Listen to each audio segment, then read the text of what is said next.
예, 안녕하십니까. 2부 사회를 맡은 조선대학교 이순경 교수입니다.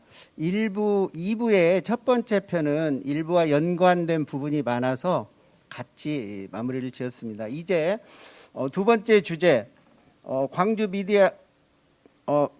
미디어아트와 예술, 매체 예술, 그리고 관광이라는 제목으로 실질적으로 AI를 포함한 4차 산업혁명 기술들이 우리에게는 어떠한 변화를 가져올까에 대해서 구체적으로 토론을 하시겠습니다. 첫 번째 발제는 장민환 교수님께서 해주시겠습니다. 장민환 교수님 올라오십시오.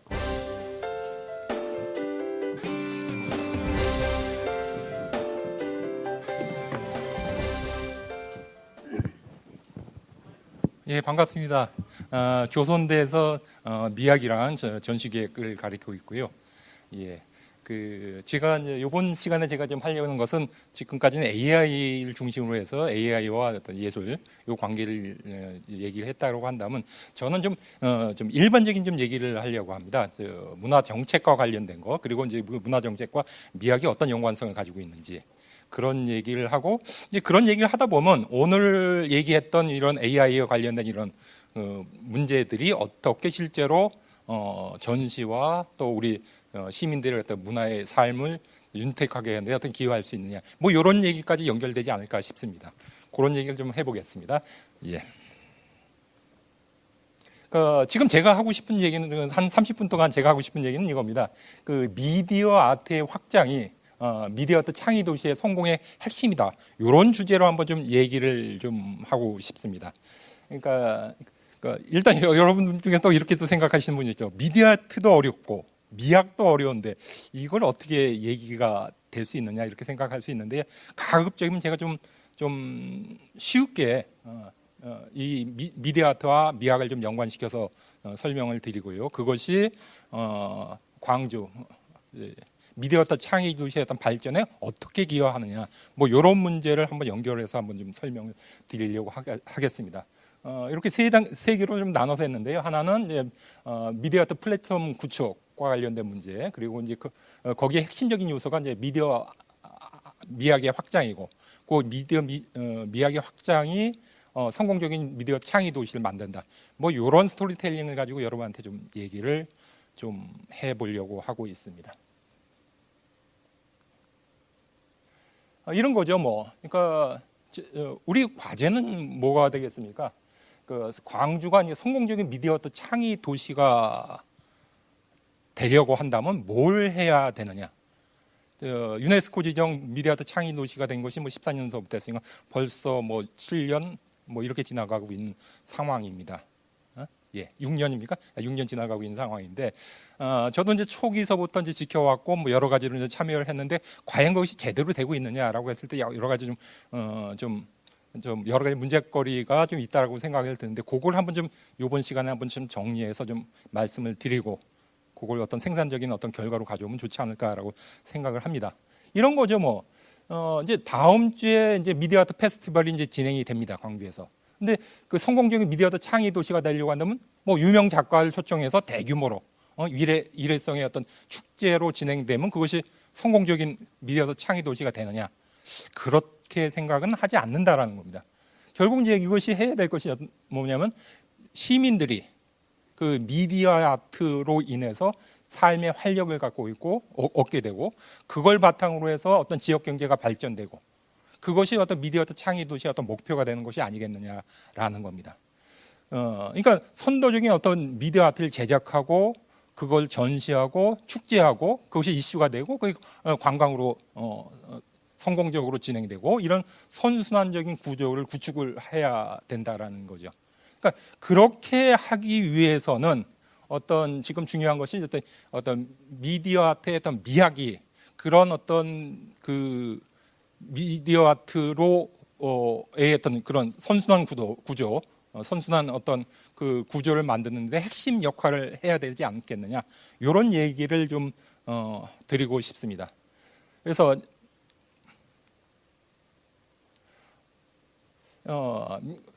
처음으로 이제 첫 번째로 좀 중요한 것은 뭐냐면, 미디어 아트 플랫폼을 이제 제대로 건설하는 것이 중요하죠. 지금 현재 광주문화재단 앞에서 좀 미디어 아트 센터가 이제 지어지고 있는데 이런 하드웨어가 만들어지고 있는데 실제로 그것이 제대로 작동을 할 수가 있을까? 이런 문제를 좀 생각을 해봤습니다. 그러니까 미디어 아트 플랫폼이 제대로 이루어지려고 한다면 뭐가 되겠습니까? 미디어 아트 전시 그리고 작가들 그리고 오늘처럼 여러 기획자들, 공학자들 이런 분들의 어떤 교류가 이제 이루어지고 있고 그 결과물을 전시하고 축제로 연결시킬 수 이런 어떤 구조를 만들어야 되는 거죠. 그러기 위해서는 어떤 그 거버넌스 구축이 좀 필요하다라는 거죠. 한 가지 어떤 목표를 가지고 그 목표에 대해서 각자 책임성을 가지고 진행하고 그걸 통해서 목표를 각각의 분야에서 이루어 나가고 이것이 필요하다라고 생각을 합니다. 이런 어떤 미디어 아트 작가, 과학자, 인문학자, 기업가, 행정가 이분들이 어떤 목표를 가지고 참여하고 그리고 협의하고 결정하고 실제 수행하는 이런 거버넌스 어떤 구조를 구축하는 것이 필요하다라고 생각을 합니다. 그러니까 예컨대 오늘 같이 이제 AI 관련된 여러 가지 논의가 이루어졌다고 한다면 그 논의를 바탕으로 해서 실제로 그 논의의 핵심이 되었던 그런 작업들, 그 주제들을 수행할 수 있는 어떤 작가들이 광주에 와서 작업을 하고 그 결과물을 전시하고 그 결과물을 시민들이 향유할 수 있는 그런 구조가 되어야 된다라고 얘기할 수가 있겠죠. 그래서 이제 이런 미디어 아트 플랫폼의 어떤 기본 역할은 뭐냐면 그 핵심 역할이라고 얘기할 수 있겠죠. 미디어 아트 미학이 확장시키는 것을 어떤 목표로 삼아야 되지 않겠느냐. 저는 그런 입장에서 한번 접근을 좀 해봤습니다. 그러니까 이런 거버넌스의 목표가 그러니까 미디어 아트의 예술적 가치를 공유하고 확장할 수 있는 그런 목표를 가지고 일을 추진해야 되지 않겠느냐라는 거죠. 그러니까 그것이 이제 이런 삶을 윤택하게 하고 그걸 즐길 수 있는 어떤 축제로 발전될 수 있는 어떤 기반이 되지 않겠느냐라는 생각을 하고 있습니다. 그래서 이제 이런 미디어 아트 전시 교류 축제의 핵심 동력이 미디어 아트 미학이라는 걸 좀 여러분한테 좀 설명을 드리려고 하고 있습니다. 예. 그러니까 이렇게 되는 거죠. 이런 미디어 아트 미학을 바탕으로 해서 이제 수준 높은 작품들 제작을 하는 거죠.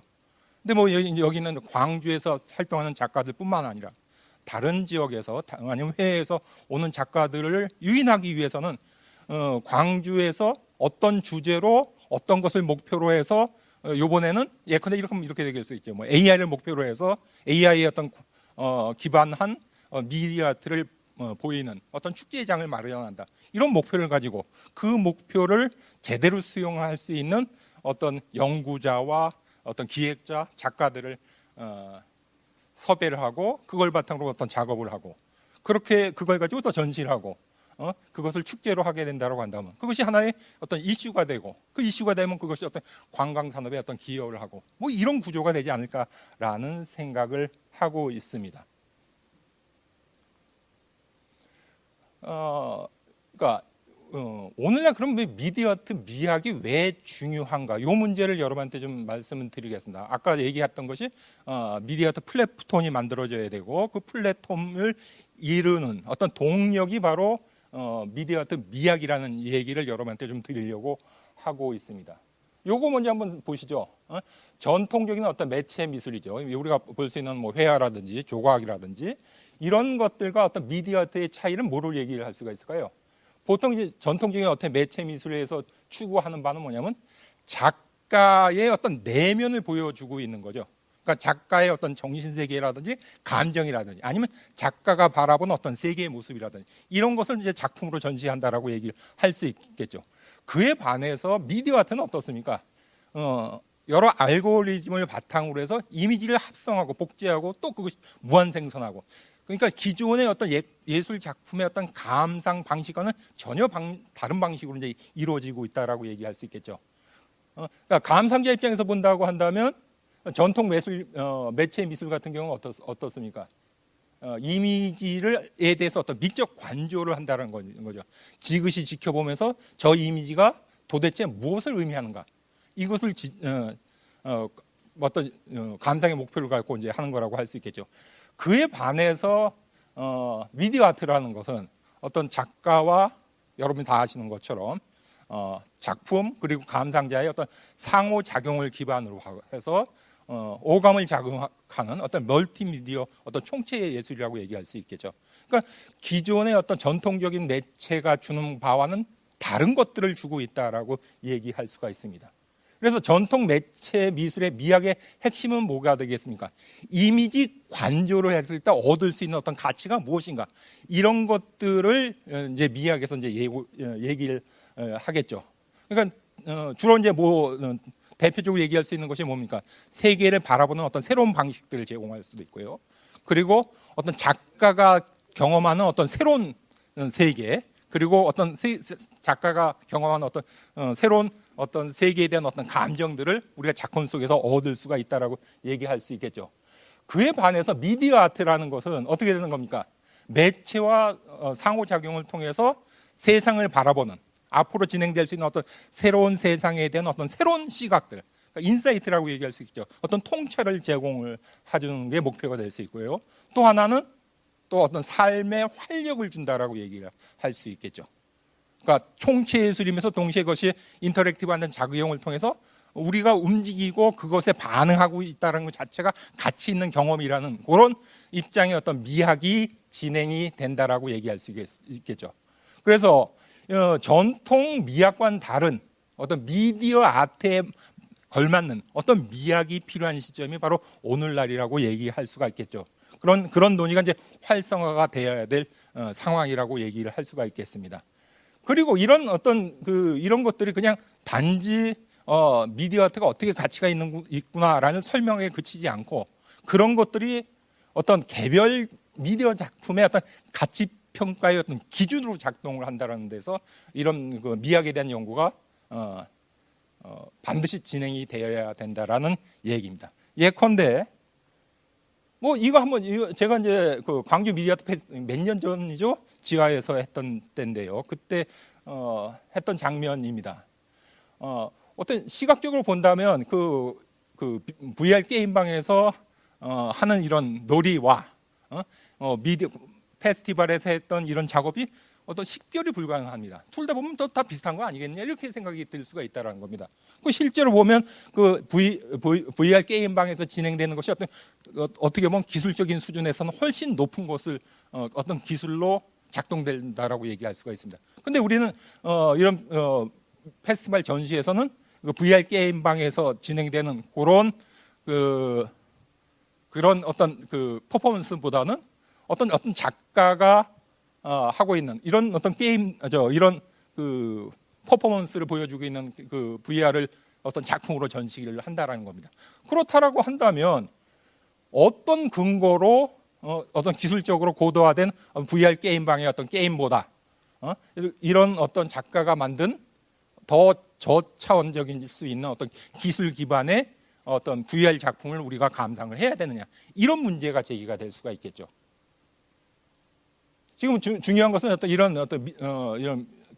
미디어 아트에 대한 어떤 미학이 실제로 이렇게 중요하다라는 얘기를 드리고 싶은 겁니다. 그래서 미디어 아트의 핵심은 뭐냐라고 했을 때 한마디로 얘기를 한다면 어떤 서사죠, 내러티브의 어떤 발굴과 연결되어 있다라고 얘기할 수가 있겠습니다. 오늘날은 The End of Art라고 얘기하죠. The End of Fine Art의 시기라고 얘기를 하고 있습니다. 거기에 핵심적인 것은 뭐냐면 순수 예술과 응용 예술, 디자인, 기타 어떤 퍼포먼스와 예술이 이제는 더 이상 구분되지 않는 시대라는 의미라고 얘기할 수 있겠죠. 그렇다고 한다면 이런 작품들이 가치 있다라고 얘기할 수 있는 어떤 근거는 뭐겠느냐라는 문제가 제기되고 그것을 이제 오늘날 아까 앞에 발표자도 얘기했지만 어떤 담론이라고 얘기할 수 있겠죠. 디스코스 오브 리전이라고 얘기할 수 있죠. 이 작품을 왜 우리가 볼 만한 혹은 이런 퍼포먼스를 행할 만한 가치가 있느냐라는 어떤 담론이 그 작품의 가치를 정당화해 주는 어떤 근거라고 얘기를 할 수 있고요. 이런 어떤 담론의 핵심이 바로 내러티브라고 이야기할 수가 있습니다. 그러니까 오늘날은 어떻다는 겁니까? 작품들이 어떤 다양한 어떤 내러티브를 갖고 있는 시기라고 얘기할 수 있겠죠. 왜냐하면 작품들마다 추구하는 목표들이 각각 다 다르다라고 얘기할 수 있겠죠. 아까 얘기했던 어떤 AI를 기반한 작품이라고 하더라도 그 AI 기반 작품들이 각각 목표들이 각각 다르다라고 얘기할 수 있겠죠. 아까 얘기한 것처럼 어떤 예술가의 어떤 조수로서의 그런 기능을 수행하기 위해서 AI를 이용할 수도 있고요. 아니면 또 다른 목표로 이제 AI 기술을 이용할 수도 있는 거니까요. 그러니까 그 작품들마다 다양한 어떤 개별 서사들을 보여줄 수 있는 그런 시기가 바로 오늘날이라고 얘기할 수 있고요. 그런 의미에서 오늘날은 어떤 작품이 중요하다, 우리가 볼 만한 가치가 있다라는 것은 결국 뭐에 의해서 결정되냐면 그 작품이 그 작품을 설명할 수 있는 그 이야기죠. 어떤 이야기에 근거를 하고 있는가가 그 작품의 어떤 가치를 결정하는 시기라고 이야기할 수가 있다라는 겁니다. 그런 논리가 미디어 아트 작품에도 그대로 적용이 된다라고 얘기를 할 수가 있겠죠. 아까 본 것처럼 어떤 AI가 AI 통해서 인간이 할 수 없는, 인간이 수십 년을 걸쳐서 밖에 만들 수 없는 그런 작품들을, 그런 거대한 그런 화질, 고밀도의 화질을 가지고 있는 그런 작품을 만들었다고 해봅시다. AI의 도움을 받아서. 그렇다고 한다면 우리가 그 작품을 봐야 될 이유가 뭐냐 이거죠. 그것이 신기하다는 건 우리가 이해가 될 수가 있죠. 아, 인간이 못하는 것이 AI 덕분으로 이렇게 고밀도의 작품을 우리가 감상할 수 있구나. 근데 그것이 우리에게 무슨 의미를 갖고 있느냐라는 거죠. 결국 이제 그것들이 왜 가치가 있느냐가 설명이 되고 있고, 설명이 되어야만이 우리는 그런 작품을 할 수 있는 어떤 공적인 어떤 지원이 가능하게 되겠죠. 근데 그것이 안 되고 그냥 어떤 작가가 뭐 해보다 보니까 이런 고밀도의 어떤 작품이 가능하다, 그래서 했다라고 한다면 우리는 그거에 대해서 그냥 그런 작품이 있다라는 것으로 끝난다라는 얘기죠. 그것을, 그러니까 그것들이 어떤 우리에게서 의미가 있으려고 한다면 이제 뭐가 중요한 겁니까? 그것들이 가치 있다라고 얘기한 어떤 서사가 중요하다라고 얘기할 수 있겠죠. 그러니까 어떻습니까? 작가와 공학자, 그리고 그 공학자가 만든 그런 어떤 작업들이 우리 삶에서 어떤 의미를 가지고 있는가를 설명해 줄 수 있는 인문학자들, 그리고 그런 작업들을 일반 시민들에게 어떻게 보여줄 것인가를 논의할 수 있는 어떤 기획자, 이런 여러분들이 합쳐서 뭘 해야 되는 겁니까? 어떤 미디어 아트 플랫폼을 구축을 해야 되지 않을까 싶습니다. 그러니까 이런 거죠. 그러니까 서사에 관련돼서 잠깐 좀 설명을 드리겠습니다. 그러니까 서사의 확장이 어떤 작품의 어떤 탁월성의 엑셀런트의 어떤 기준이 된다라는 얘기인데, 그게 무슨 얘기냐면 이런 거죠. 예컨대 이제 전통적인 어떤 재현 미술이죠. 이제 곰브리치가 얘기하는 여기 있는 곰브리치의 서사를 가져온 겁니다. 뭐냐면 치마부의 어떤 작품이죠. 이것이 13세기고 하나가 지오토케 14세기 초고요. 마사체오가 15세기고요. 그리고 여러분이 잘 알고 있는 모나리자가 16세기 초입니다. 그렇죠? 근데 이것들이 어떤 서사입니까? 우리가 눈에 보이는 세계를 얼마나 정확하고 생생하게 이 차원의 평면을 옮길 수 있느냐의 이야기죠. 근데 그 이야기가 그 시기엔 중요했던 이유가 뭡니까? 아까 말씀하신 것처럼 사진기가 없었잖아요. 그러니까 뭐예요? 그 생생하게 보인다는 것이 중요하고, 왜 그 생생하게 보인다는 게 중요한 겁니까? 그때는 바로 그 뭐가 중요하기 때문입니까? 그 성경의 이야기를 생생하게 보이는 것, 그것이 바로 진리고, 그 진리를 일반 대중들에게 보이는 역할들을 아티스트들이 했기 때문에 그런 서사가 중요했다라고 얘기할 수가 있겠죠.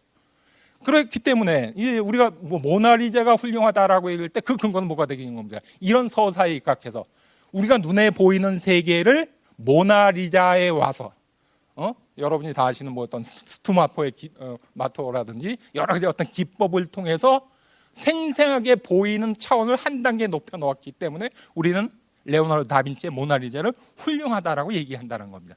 결국 한 작품이 훌륭하다는 것은 그것을 옹호해 줄 수 있는 어떤 이야기가 있어야 되고, 그 이야기를 한 단계 확장시킬 수 있는 어떤 결과물을 그 작품이 성취했기 때문에 우리는 그 작품이 가치 있다라고 얘기한다는 겁니다. 이 논리가 그대로 뭐 어디에 들어가는 겁니까? 미디어 아트에도 그대로 적용이 되지 않을까 싶습니다.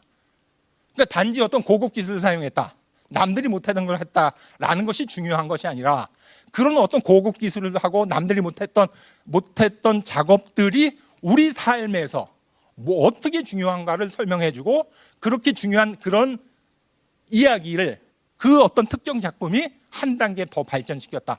이런 논리, 이런 어떤 그 담론이 가능해야만이 우리는 그 작품이 어떤 엑셀런트를 주장할 수 있고 그 작품들을 제작과 그걸 유포하는데 우리 어떤 공적인 어떤 자금과 인력이 투여될 수 있는 거 아니겠느냐 이거죠. 그러려고 한다면 그런 어떤 작업을 한다라고 한다면 그런 것들이 그렇게 할 만한 어떤 가치가 있다라는 것을 서로 간의 어떤 합의를 통해서 이루어질 수밖에 없고 그러려고 한다라고 한다면 미디어 아트 플랫폼이라는 것은 바로 그런 여러 가지 어떤 각계 어떤 전문가들 간의 어떤 합의와 그 협의를 통한 어떤 서로 간의 어떤 그 결론을 도출. 그래서 그 결론 도출을 통한 어떤 뭐 전시와 축제 이것이 이루어져야 되지 않겠느냐라는 거죠. 단지 저 작가 유명해 한번 불러서 우리 전시하자 이것이 아니라 그런 작품들이 우리에게 얼마나 의미 있는 작업인가에 대한 어떤 논의들이 필요하다라고 생각이 듭니다. 그래서 예컨대 이런 거잖아요. 이거 상당히 오래된 거죠. 80년, 그러니까 아까 최신 작업하다가 옛날 작업 보니까 좀 죄송스러운데요. 제가 이제 여기서 얘기하려는 것은 이런 어떤 기술적인 어떤 작업이 중요하다라는 것이 아니라 지금 뭐예요? 낸시 버슨님은 작품을 합성한 거고 시어 작품도 마찬가지입니다. 이런 방식의 어떤 이미지 제작이라는 것이 도대체 우리에게 뭘 주느냐? 이런 부분이 중요하다라는 이야기죠. 이런 기술을 가지고 이렇게 어떤 새로운 이미지를 만들었다는 게 중요한 것이 아니라 이런 어떤 새로운 그러니까 합성과 복제와 아주 정밀 어떤 이미지 촬영을 통한 이미지 확장 이런 것들이 우리에게 어떤 의미를 가지고 있는지에 대한 논의들이 반드시 필요하다는 거죠. 만약 그 논의들을 통해서 이런 작업들이 같이 있다라고 합의가 됐다라고 한다면 이런 부분에 대한 어떤 작가들이 더 관심을 갖게 되고 이런 작업들이 이슈될 수 있고 이런 것들이 어떤 시민들에게 호응을 받을 수 있다라고 얘기를 할 수가 있겠죠. 그래서 결론 얘기를 한다면 미디어 아트 작품의 어떤 예술적 가치도 어떤 이런 개별적인 어떤 서사에 의해서 정당화된다라고 얘기를 할 수 있겠죠. 그러니까 그런 작업은 누가 합니까? 작가든 어떤 공학도는 이거 어떤 새로운 곳이 될 수가 있네. 이런 뭐 작품도 될 수 있는데 라는 것을 얘기를 한다라고 한다면 이제는 그 미학자라든지 기획자라든지 이런 분들은 뭘 하는 겁니까? 그런 작업들이 우리 삶에 어떤 의미를 갖고 있는가에 대한 어떤 연구, 작가들과 어떤 공학자들 간의 어떤 연구가 이제 필요하다라고 이야기할 수가 있겠죠. 그래서 이런 어떤 개별 서사를 보면 크게 두 방향으로 나가지 않을까 싶습니다. 하나는 어떤 내용 중심의 서사죠. 그리고 또 하나 어떤 형식 중심의 서사죠. 내용은 뭡니까? 결국 두 가지로 얘기할 수가 있겠죠. 그 작품이 그것이 어떻게 신기한 어떤 뭐 AI든 어떤 뭐 VR이든 어떤 그 첨단 기술을 통해서 어떤 새로운 이미지를 만들었다라고 한다면 그런 새로운 의미가 가치가 있으려고 한다면 어떻게 해야 될까요?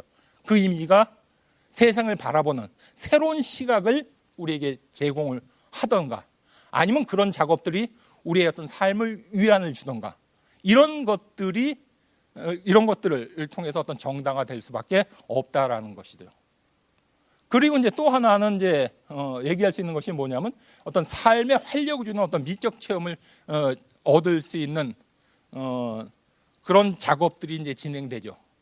그것이 이제 멀티미디어를 이제 자유롭게 쓸 수 있고 또 동시에 그 멀티미디어가 감상자의 자신의 어떤 의도와 무의식을 통해서 그것이 변환될 수 있고 이런 걸 통해서 어떤 생생한 어떤 미적 체험이 가능한 것이 오늘날이라고 얘기할 수 있겠죠.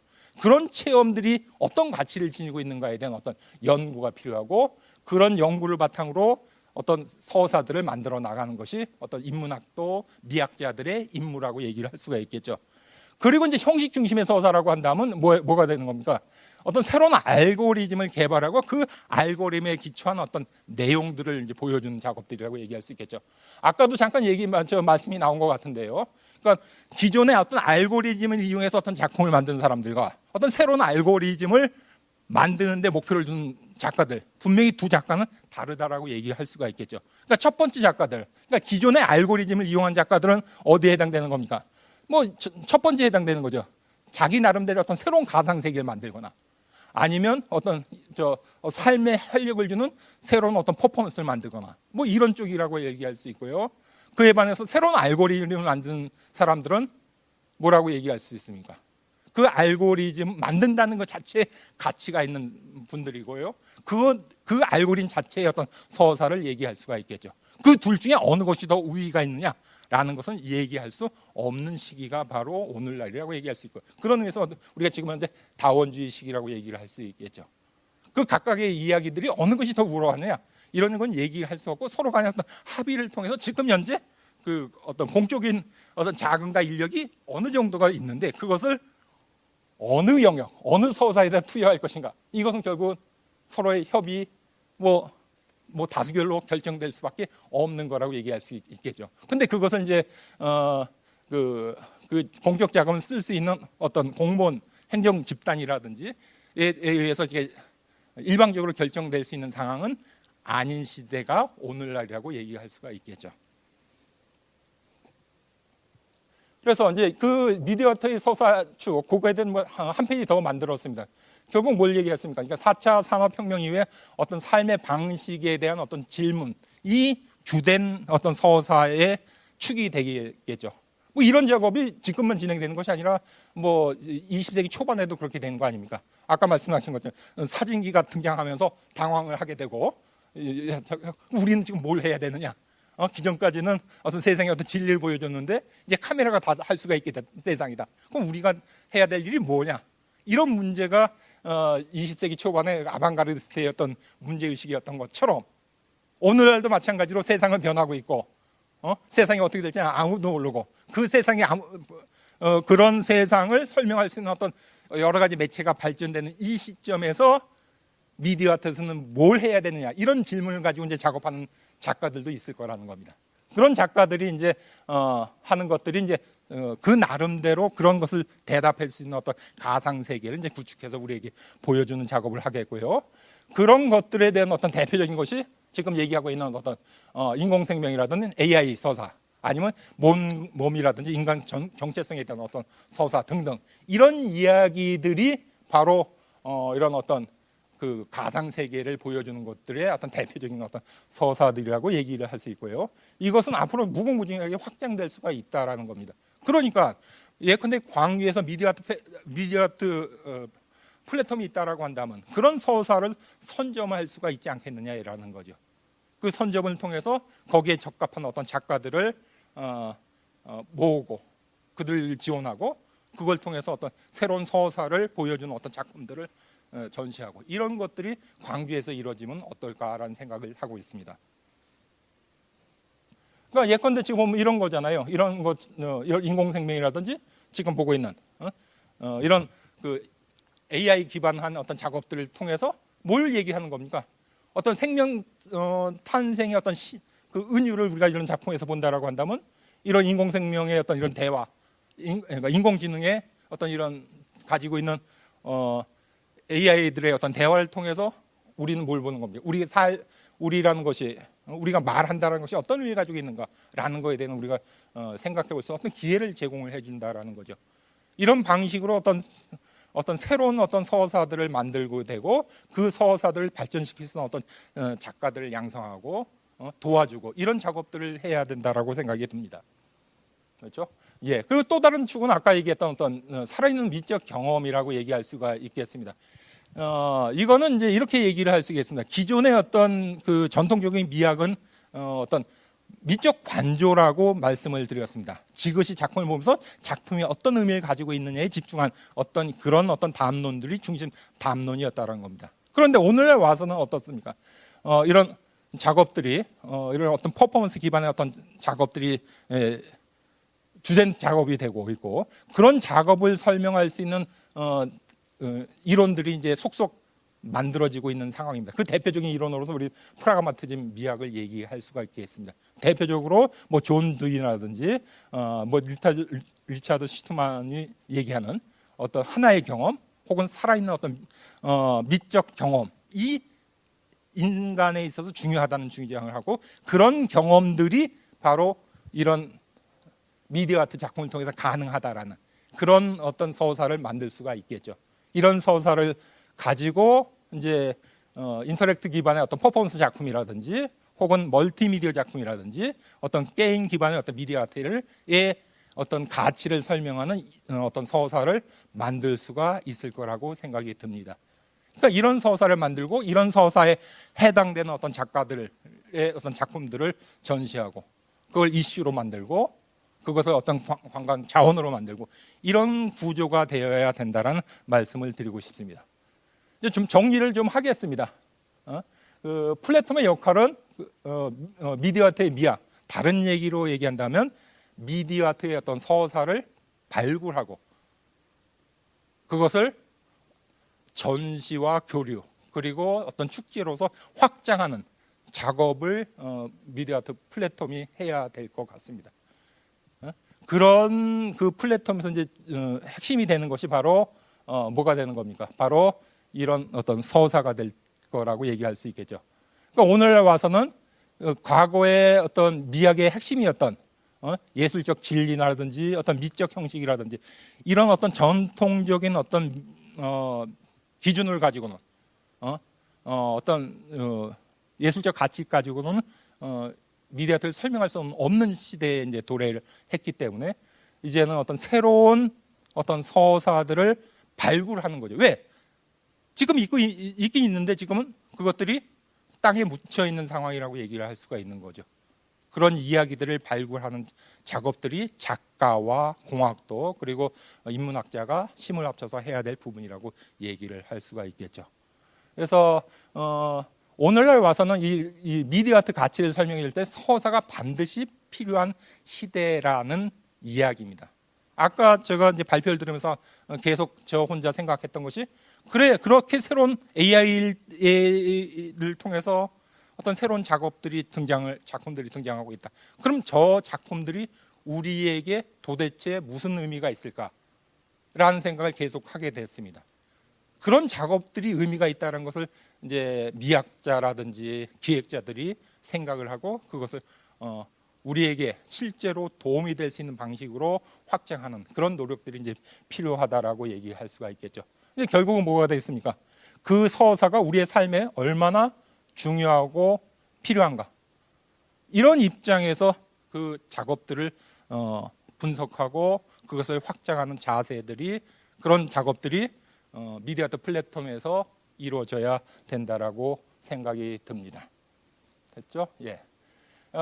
그래서 이제 명실상부한 미디어 아트 플랫폼이 되려고 한다면 뭐가 필요하다는 겁니까? 이런 서사 발굴과 그걸 통해서 어떤 작품을 제작하고 전시하고 축제로 확장할 수 있는 그런 어떤 구조를 이루어야 된다라는 얘기입니다. 그걸 이루기 위해서 지금 현재 AMT 설립돼 갖고 내년에 뭐 완공이 된다라고 얘기를 들었습니다. 그리고 또 광주시에서 미디어 아트 창의벨트 계획도 지금 뭐 진행이 된다라고 얘기했습니다. 이런 하드웨어 쪽에서는 진행이 된다라고 할 수 있는데, 그것보다 더 중요한 것은 그 안에다 어떤 내용을 채울 것인가, 이 문제가 중요할 거고, 거기서 이제 필요한 것이 바로 뭐냐면 작가든 행정가든 한쪽에서 이루어지는 것이 아니라 작가, 인문학자, 공학도, 기획자, 이 분들이 거버넌스를 구축해서 공동의 목표를 설정하고 그걸 이루기 위한 어떤 각자의 맡은 단계에서 어떤 책임성을 가지고 일을 추진하는 그런 작업들이 진행이 되어야 될 것 같습니다. 그래서 이 예컨대 뭐 미디어 아트 페스티벌이 이제 개최가 된다라고 한다면 그냥 이래서 행사가 아니라 그런 어떤 연구와 협의를 통해서 이루어진 주제를 실제로 작품으로 만드는 그런 기회가 되어야 되지 않을까 싶습니다. 그렇죠? 그런 의미에서 이제 서사를 발굴하고 그러기 위해서 어떤 레지던스가 필수적으로 있어야 된다라고 생각이 듭니다. 작가로 하여금 그 주제에 대해서 같이 논의할 수 있는 그런 어떤 공간이 어떤 광주에서 있어야 될 거고, 그런 그 서사를 발굴한 작품들을 외부 전문가들과 교류할 수 있고 전시하고 교류할 수 있는 그런 어떤 컨퍼런스, 오늘 같은 모임도 좋은 어떤 그 장이 된다라고 얘기할 수 있겠죠.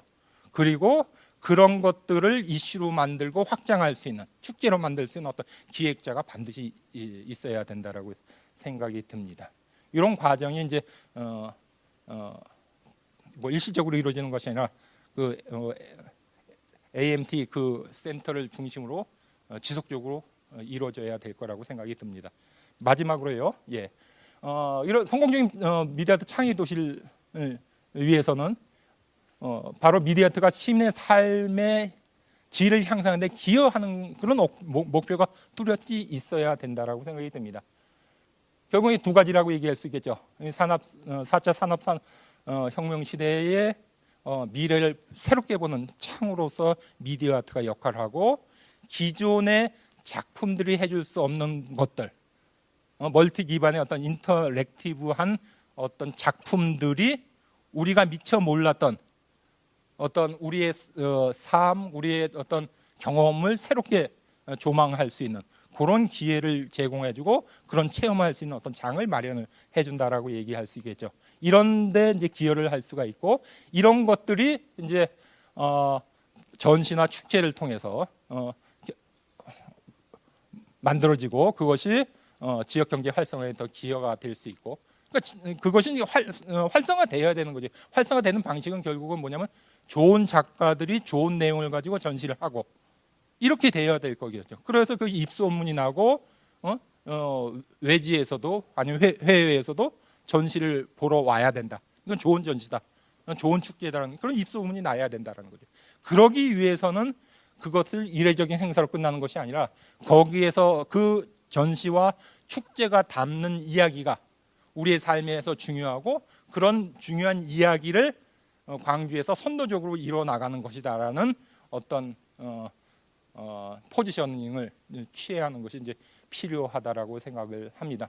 그래서 이 두 가지, 그러니까 충족돼야지 이제 명실상부한 어떤 플랫폼으로 이제 구축되는 것이 아닌가라는 생각입니다. 그러니까 미디어 아트의 미학을 발굴하고 이것을 전시와 교류를 연결하고 이걸 이슈화해서 축제로 활성화하고, 이것의 이런 구조가 미디어 아트 플랫폼을 어떤 성공적으로 만드는 핵심 틀이고, 이 틀을 가지고 광주가 다른 도시보다도 유네스코 지정 미디어 아트 창의 도시로서 명실상부하게 자리 잡을 수 있는 어떤 기초가 되는 것이 이런 미디어 아트 플랫폼, 그리고 그 플랫폼에 있는 이런 미디어 미학, 이것이 거기에 어떤 핵심 축이 되는 것이 아닐까라는 생각을 가지고 한번 얘기를 한번 정리를 해봤습니다. 예, 이상입니다. 장면환 교수님 수고하셨습니다. 아침에 이어서 우리 장면환 교수님 얘기를 들어보니까 갈수록 무거워집니다. 그리고 분명한 것은 광주가 분명하게 미디어아트 창의 도시를 통해서 AI 기반의 미디어아트 창의 도시를 완성한다면 정말 세계적인 도시가 될 수 있다는 이니셔티브를 쥐었다는 이런 생각도 하게 됩니다. 다음 발제는 미디어아트를 통한 예술 관광 전략, 즉 이 모든 것들이 광주가 경쟁력을 가지는 것입니다. 경쟁력을 가지기 위해서는 뭐 다양한 방식이 있지만 그 중에 오늘날 핵심으로 떠오르는 것은 역시 관광 산업입니다. 그래서 우리가 미디어아트를 추구하는 AI 도시로서 관광에 어떻게 활용할 수 있는지, 이러한 예술 관광이라는 용어를 통해서 관광 전략을 제시해 주실 강신겸 전남대 전문대학 문화전문대학원 교수님을 모시겠습니다. 오시죠.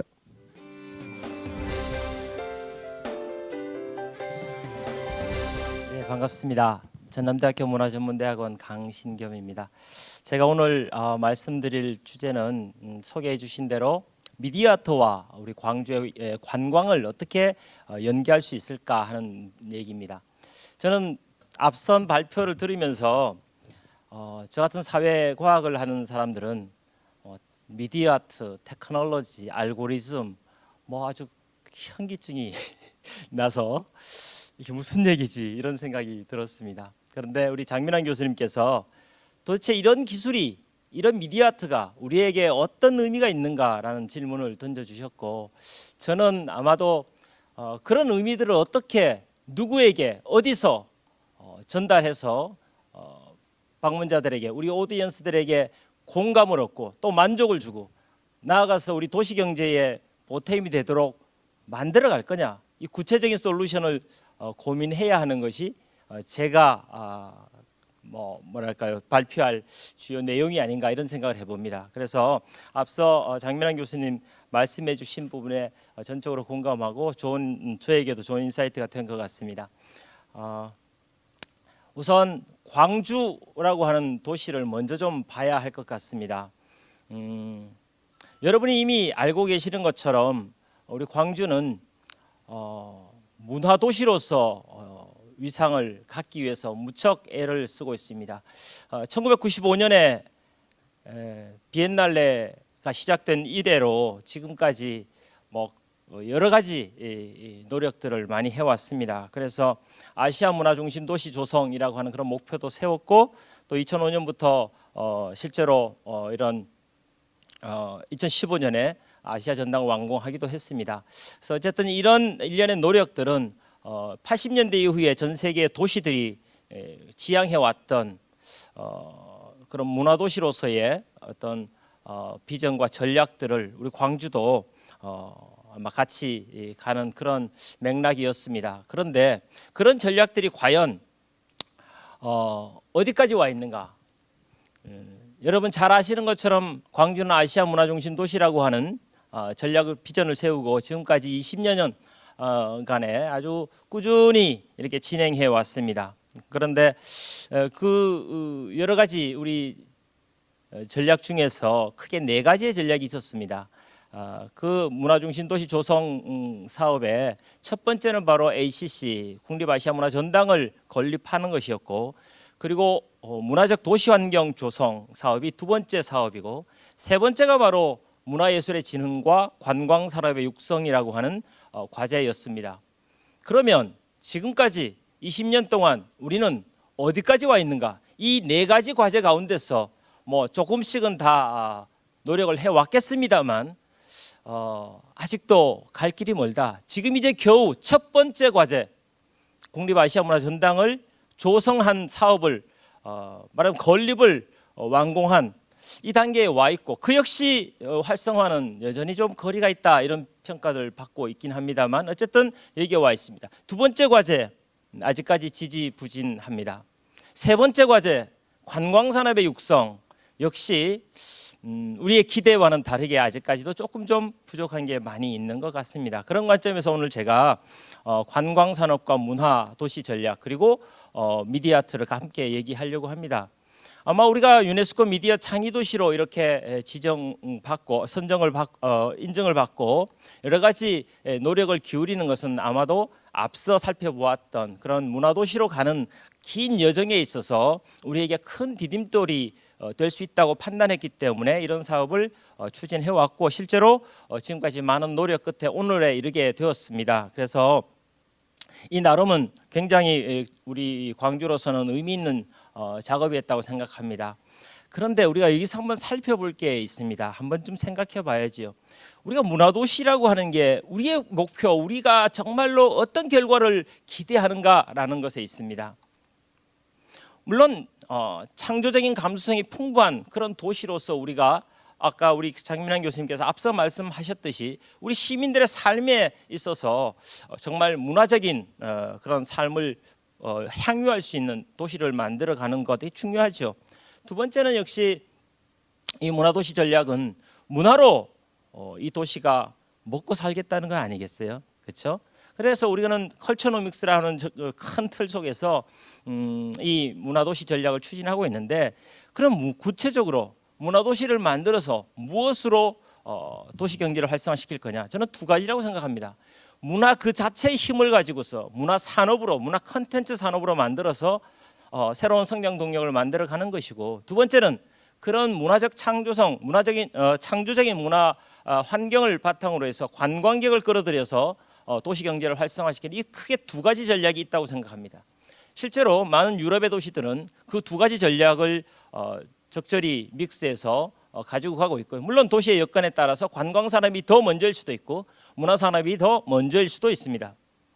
그런데 우리 광주는 지금까지 문화도시라고 하는 것도 역시 과정에 있고 관광 역시 그런 과정에 있고 미디어 아트 역시 과정에 있다고 생각이 됩니다. 어떤 결과로서 여기까지 왔어라고 얘기하기는 아직도 조금 부족함이 있죠. 그래서 우리가 여러 가지 뭐 어려운 점이 있고 하지만 어쨌든 과정으로서 본다면 여기까지도 잘 왔다. 아주 뭐 힘들게 왔지만 아주 잘 해왔다 이렇게 평가를 할 수 있을 것 같습니다. 다만 그럼에도 불구하고 이게 아까 좀 전에 말씀드린 것처럼 도시경제, 문화경제로서 이게 충분히 역할을 하고 있는가 하는 측면에 있어서 보면 여전히 미흡한 게 많다.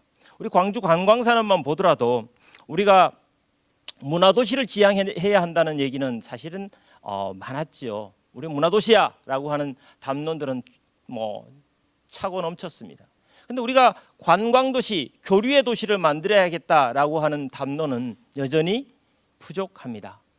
그러다 보니까 관광산업에 대한 투자, 그리고 관광에 대한 관심, 그리고 관광과 관련된 어떤 생태계의 구축은 여전히 미흡하다는 겁니다. 그래서 이런 표현이 대단히 조금 외람될 수 있습니다만 우리 광역시도 가운데서 대한민국 대도시 가운데서 가장 노잼 도시 1위, 2위를 달리는 곳이 바로 우리 광주라고 비유를 합니다. 그것은 결국 우리가 가지고 있는 여러 가지 핵심적인 어트랙션이 좀 부족하고 또 관련된 여러 가지 관광의 시스템이나 마케팅 전략이나 이런 것들이 다소 부족하기 때문에 더불어서 관련된 시장이 형성되지 않다 보니까 관련된 인프라도 대단히 부족한 그런 상황에 있습니다.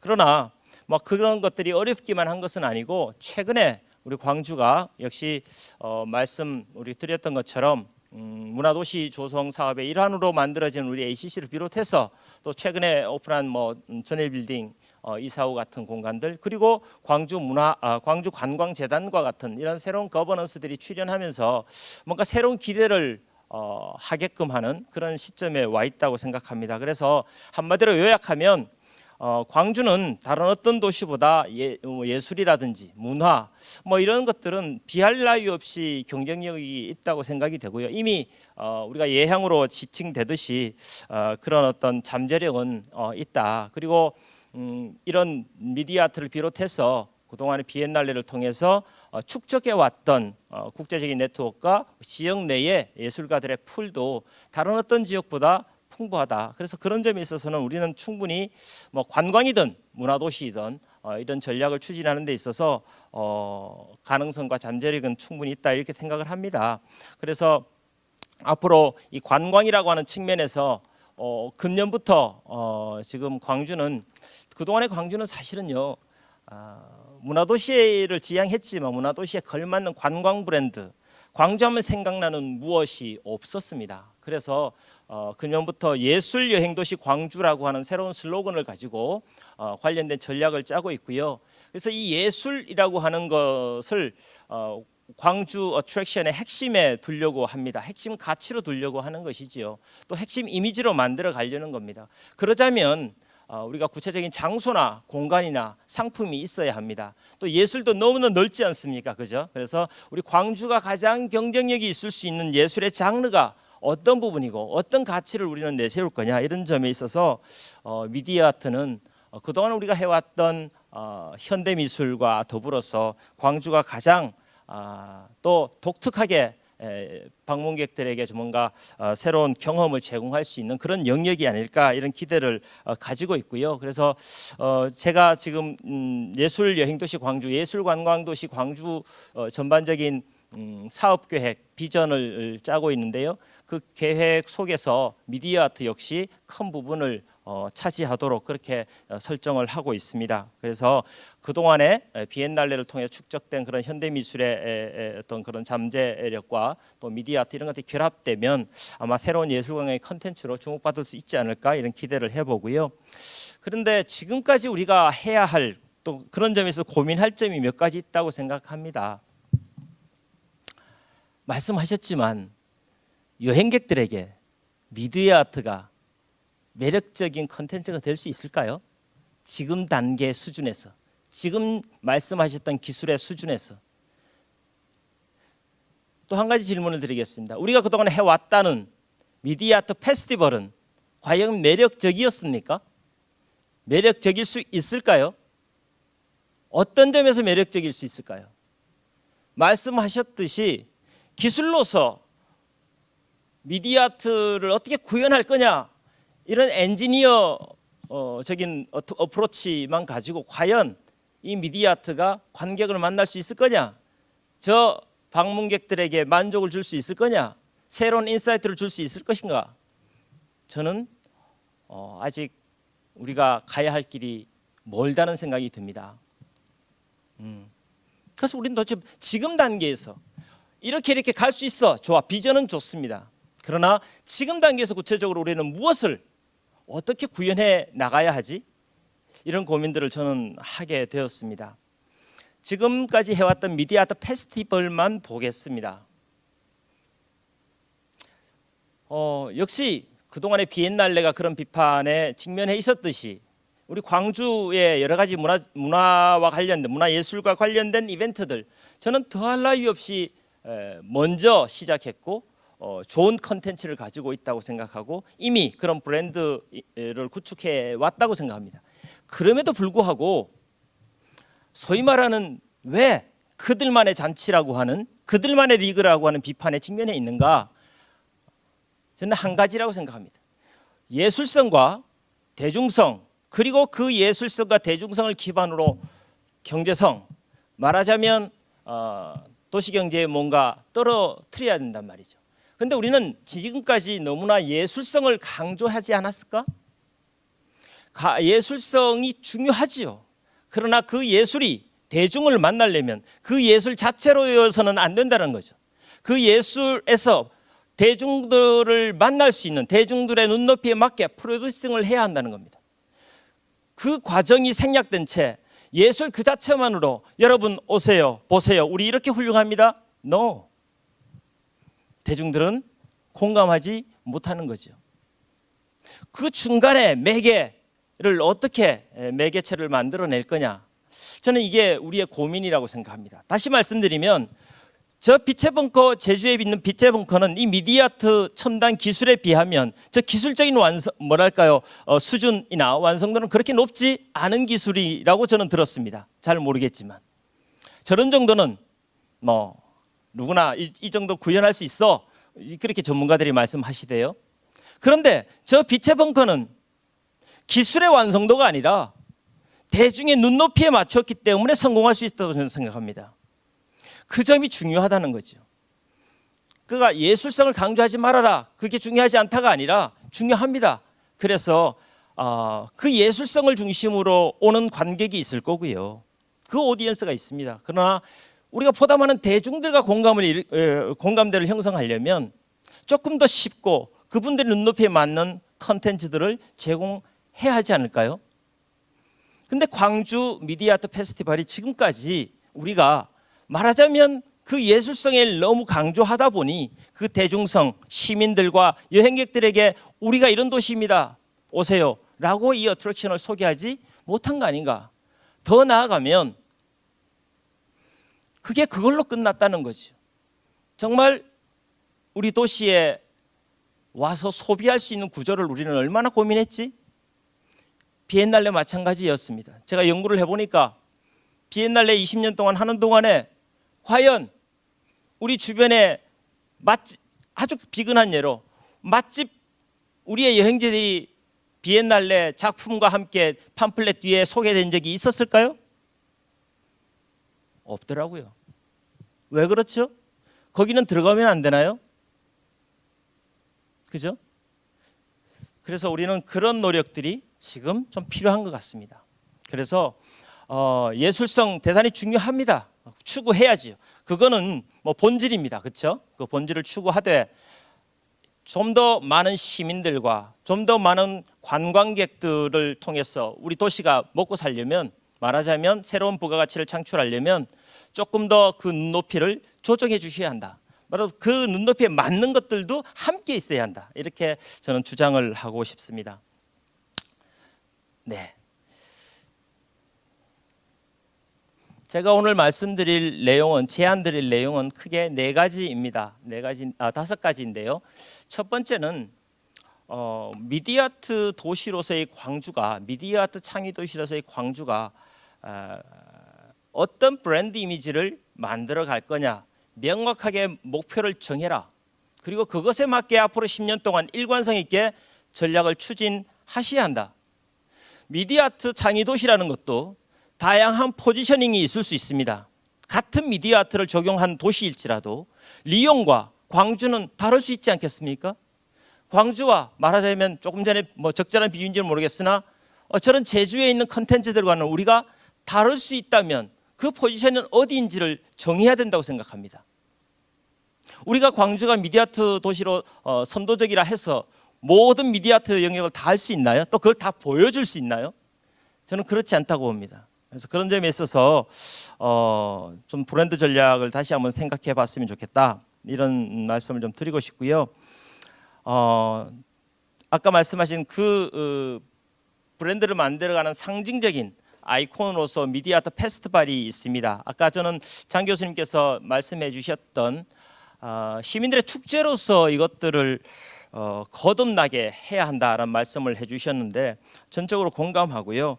그럼 시민들을 참여시키려면 또는 누군가 오디언스를 확장하려면 우리는 좀 전에 말씀드린 것처럼 미디어 아트를 아트 그 자체를 뭐 관련된 기술의 개발이나 이런 것들은 본질적으로 해가야 되겠지만 말하자면 조금 더 공감대를 넓힐 수 있는 그 영역들을 앞으로 계속해서 발굴해 나가야 되지 않을까 이런 생각이 들었습니다. 두 번째는요, 관광은 재밌게도 장소를 소비하는 것이 아마 80% 이상입니다. 아무리 좋은 컨텐츠도 그것이 어디에 있느냐, 어디로 가느냐 굉장히 중요하지요. 브로드웨이라고 하는 공간에서 다양한 컨텐츠를 우리는 소비하는 거 아니겠어요? 그 장소가 굉장히 중요합니다. 그래서 여행객들이 이런 미디어아트를 경험할 수 있는 구체적인 장소, 구체적인 공간 이것들을 뭐 아까 플랫폼이라고 표현하시기도 했는데 이걸 어떻게 만들어 가야 되는가? 이를테면 지금 A&T 센터 또는 GCC 실감 컨텐츠 창제작 그 센터 뭐 이런 것들을 지금 준비하고 있는데 그 공간이 지금 있는 계획 내용을 보면 지금 여러분이 말씀하셨던 그런 기대와는 다르게 저는 관광의 공간, 방문자의 교류 공간이 크게 되지 못할 거다. 현재의 계획으로 보면. 저는 왜 이렇게 공간을 만들었을까 하는 아쉬움이 있습니다. 어쨌든 그런 공간들이 단순히 사무 공간이나 랩이 아니라 정말 방문객들 또는 시민들이 와서 뭔가 새로운 인사이트를 받고 갈 수 있는 그런 어트랙티브한 공간이 되어 줘야 하지 않겠습니까? 그것이 결국 우리가 만들어가는 어쩌면 유일한 우리가 소개할 수 있는 유일한 공간일 수밖에 없습니다. 그래서 그런 점들을 조금 더 염두에 뒀으면 좋겠다 싶고요.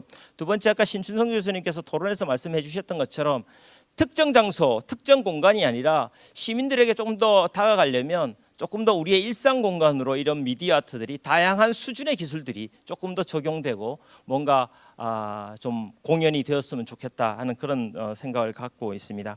세 번째는 그것과 관련해서 사실은 광주가 다른 여타의 도시들처럼 다른 인프라들이 잘 갖춰진 상태에서 컨텐츠로서 미디어 아트가 접목이 탁 되면 얼마나 좋겠습니까? 근데 아쉽게도 우리는 관광 그 자체로도 아직 여러 가지 인프라나 시스템이 대단히 부족한 상황입니다. 열악한 상황입니다. 거기에 이 미디어 아트를 결합하려면 우리는 배의 노력을 더 하지 않으면 이 미디어 아트 그 자체가 말하자면 관광의 컨텐츠로서 빛을 발하기가 어렵다는 거죠. 지금 우리의 현실은. 그래서 그 점도 사실은 염두에 두고서 고민을 함께 해야 할 것이다라는 생각이 듭니다. 세 번째는요, 관련된 컨텐츠입니다. 저는 우리 장 교수님께서 그 말씀을 해주셔서 전적으로 공감하고 감사하게 생각합니다. 미디어 아트가 과연 사람들에게 어떤 그 매력이 있을까? 소위 말하는 새로운 기술이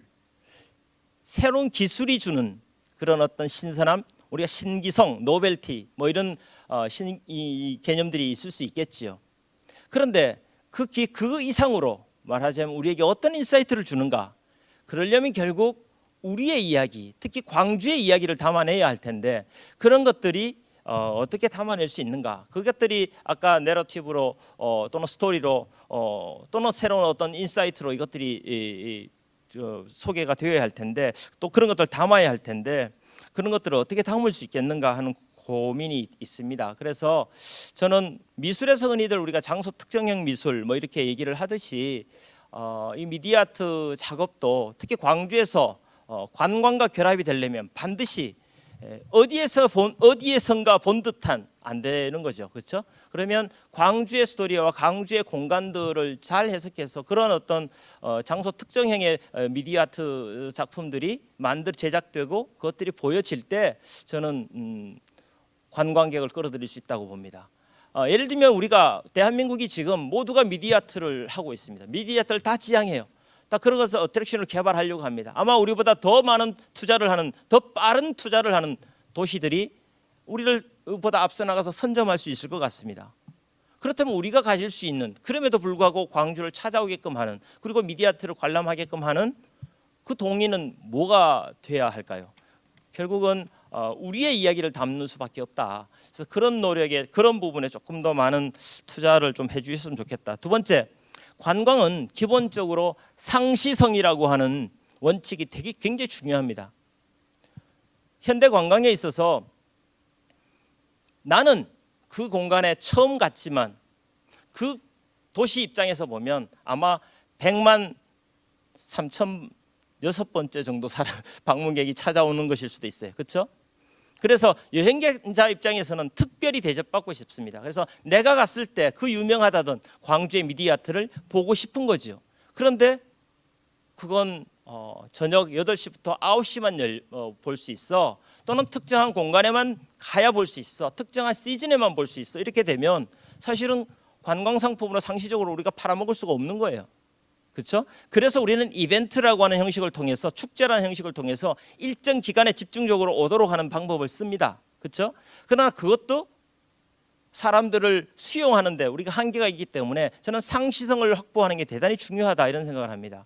어디서 어떤 콘텐츠를 꾸준히 매력적으로 보여줄 거냐, 이게 관광에 있어서는 굉장히 중요하고요. 플러스 관련된 여러 가지 서비스들을 어떻게 갖다 붙일 거냐, 이런 고민들이 저에게는 있습니다. 네 번째는 뭐 더없이 중요하죠. 누가 미디어 아트를 소비하지? 누가 찾아오지? 창작자들인가? 방문객들이라면 그 사람들은 어떤 생각으로 왜 미디어 아트에 관심을 갖지? 그것도 광주까지 오지?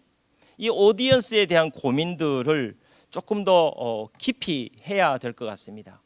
그리고 그 사람들이, 예를 들면 창작자들이, 전 세계 창작자들이 찾아와서 교류하고 뭔가 이렇게 할 수 있는 그런 말하는 관련된 비즈니스가 일어날 수 있는 공간을 그런 기회를 만들려면 어떻게 해야 할 것인지, 뭐 이런 고민들도 저는 우리가 해야 되는 부분이 있어서, 특히 요즘 여행 시장만 보면 이제는 단체 관광객이 아니잖아요. 그렇죠? 이제 FIT 개별 여행객의 시대가 됐고, 또 그분들도 스스로 찾아오는 시대가 됐기 때문에 막 관광 부문에서도 그런 여러 가지 시스템들을 구축하겠지만, 그런 점에 있어서 컨텐츠로서 이런 것들을 어떻게 소비할 것인가 하는 측면에 있어서도 사실은 오디언스를 어떻게 설정하는가가 굉장히 중요하다는 거죠. 왜냐하면 그분들의 니즈에 맞춰서 우리는 컨텐츠를 기획해야 될 거니까. 그래서 그런 고민들이 저에게는 있습니다. 그래서 아까 말씀해 주셨던 창작자들 또는 관련된 비즈니스를 하시는 분들이 와서 뭐 교류할 수 있는 그런 베뉴를 만드는 것도 대단히 중요하다고 저는 생각되고요. 또 일반인들이 어트랙션으로서 방문할 수 있는 노멀한 그런 플랫폼도 어떻게 만들 것인지 이런 것도 굉장히 중요하다고 생각이 됩니다. 마지막으로 뭐 우리 앞서 발표자들께서도 말씀해 주셨지만 이건 누가 해야 되냐 이거지. 이런 것들을 누가 해야 되느냐. 그래서 미디어 아트 관련된 엔지니어와 이 전문가들이 있을 수 있겠죠. 그분들이 제가 말씀드린 이 영역을 할 수는 없을 겁니다. 그러면 저희와 같은 이런 여행을 기획하고 정책을 수립하는 입장에서 함께 아마 이런 작업들이 잘 진행이 되어야 할 텐데 뭐 AMT 센터를 기획했던 단계도 마찬가지였을 테고요, 그렇죠? 근데 이런 거버넌스가 구축되지 않으면 굉장히 좀 어렵지 않을까 싶고요. 이 거버넌스의 핵심은 저는 세 가지로 잡았습니다. 첫 번째는 한때 스피드 경영이라고 하는 일반 경영에서는 스피드 경영이라고 하는 것이 화두가 된 적이 있습니다. 아까 신춘성 교수님께서 말씀해 주셨듯이 이 분야는 기술의 진보, 발전이 굉장히 빠른 속도로 일어나는 곳이고 또 컨텐츠의 교체 주기도 굉장히 빠르지 않겠습니까? 그렇다면 우리가 얼마나 스피드 있게 이 컨텐츠를 만들고 이것을 공급할 수 있는 구조를 만들어 주느냐, 이게 굉장히 거버넌스의 핵심이라고 저는 생각합니다. 언젠간 하면 되겠지가 아니라는 거죠. 지금 당장 이번 시즌에 뭔가 우리가 어떤 작품을 내놔야 하지? 저는 이런 고민들을 할 수 있고 대응할 수 있는 시스템이 필요하다는 거죠. 그런 리더십이 필요해요. 두 번째는 투자겠죠, 그렇죠? 투자입니다. 과연 광주가 보조금에 뭐 의존해서 이런 몇 가지의 이벤트들은 할 수 있겠으나 정말로 미디어 아트에 정말 다른 도시에 비해서 얼마나 투자할 수 있는가, 그 투자 여력을 어떻게 확보할 거냐, 저는 굉장히 중요하고요. 세 번째는 부서 간의 협력입니다. 지금도 관련된 기관 또는 부서 간의 벽이 아주 높습니다. 그러나 이 미디어 아트나 관광을 함께 결합하려면 그 벽을 부수지 않으면 안 됩니다. 과연 우리가 그럴 수 있을까요? 광주가 그런 점에 있어서 다른 도시보다 앞설 수 있을까요? 그러면 저는 성공할 수 있다고 생각합니다. 그래서 그런 점에 있어서 거버넌스를 구축하자가 또 중요하지만 어떻게 어떤 거버넌스를 만들 거냐, 저는 그런 것들이 아주 좀 더 고민이 되었으면 좋겠다, 이런 생각이 있습니다. 네, 자, 그래서 제가 오늘 드릴 수 있는 말씀은 여기까지 다 드렸고요. 뭐 마무리하도록 하겠습니다. 앞서 말씀해 주셨던 여러 가지 기술적인 진보, 뭐 그럼에도 불구하고 과연 방문자들에게 우리가 글로벌리 관광객들을 유치하는 컨텐츠로서, 어트랙션으로서 이 미디어 아트가 과연 경쟁력이 있을 수 있겠는가를 다시 한번 고민해 봤으면 좋겠고요. 그런 점에 있어서 아마 여러 가지 극복해야 될 과제들이 많이 있을 것 같습니다. 잠시 후 토론 시간에 그런 분들 함께 얘기 나눴으면 좋겠습니다. 여러분 감사합니다. 고맙습니다.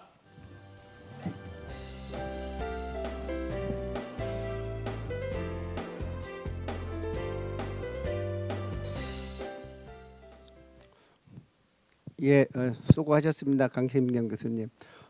이 토론을 지금 이제 1부, 2부에 1차, 2차 이렇게 마무리를 했습니다. 제가 이 아침부터 토론을 쭉 지켜본 소감을 간단히 말씀을 드리면 좀 방향이 양쪽에서 지금 와서 중간에 이렇게 만나는 이런 기분입니다.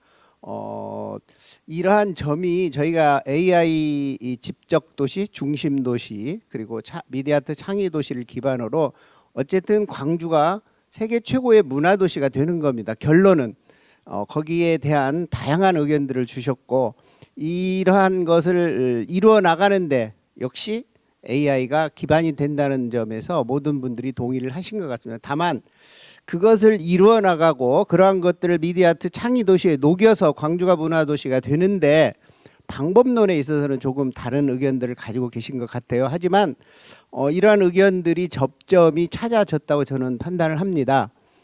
그리고 모든 도시의 문제이기도 하지만 행정과 같이 일을 하다 보면 접점을 찾기 쉽지 않습니다. 다만 이번 기회를 통해서 광주가 그런 점에 좀 더 전문가 중심, 실수요자 중심의 프로그램을 짜는데 앞장을 선다면 앞에서 말씀해 주신 것처럼 광주가 정말 이니셔티브를 쥐고 4차 산업혁명을 완수하는, 그래서 그걸 통해서 광주가 정말 세계가 지향하는 스마트 도시가 되고 문화 도시가 되는데 도움이 될 것이라고 생각을 합니다. 이것으로 1부와 2부의 발제를 마치고 이 두 분의 발제에 대해서 토론자께서 발제가 일부 남아 있고 그 다음에 종합 토론을 하겠습니다. 박성아 작가님 모시겠습니다.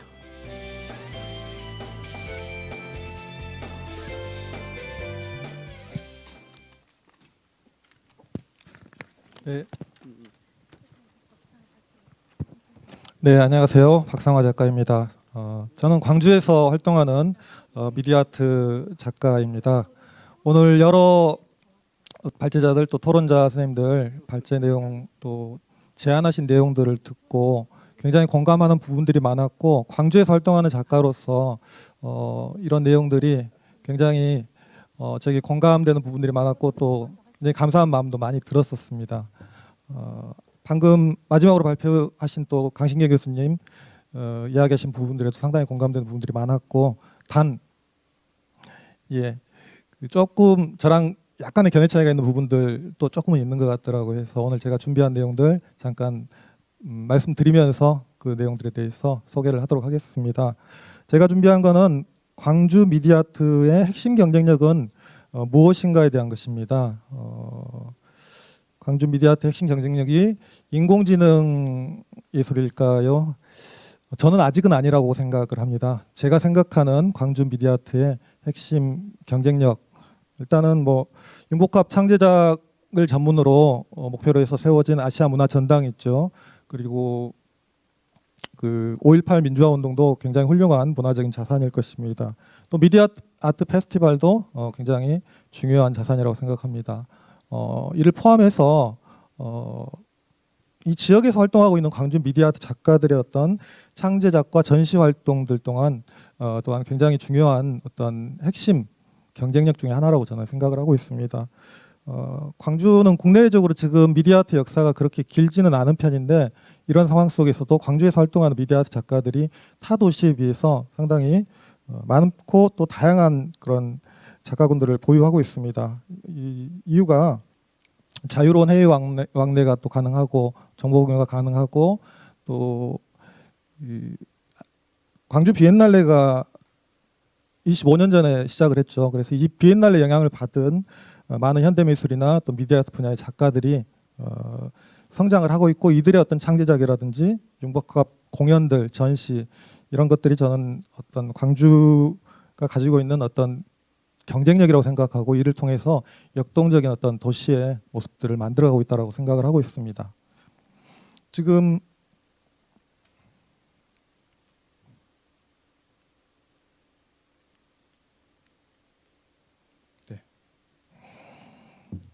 지금 보시는 것들은 광주에서 활동하고 있는 미디어 아트 작가들의 작품들이고요.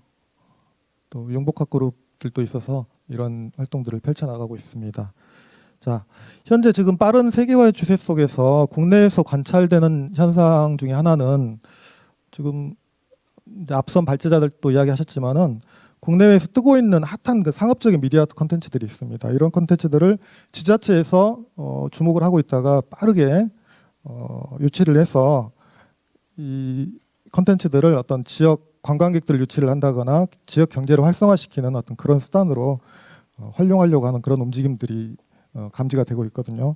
근데 이제 이런 문제는 이러한 콘텐츠들이 굉장히 시각적으로 화려합니다. 그래서 관광객들이 어떤 즉각적인 호응을 불러일으킬 수 있는 그런 부분들은 있습니다. 그러나 이게 이제 단기적인 관심 끌기라고 저는 좀 생각을 하고요.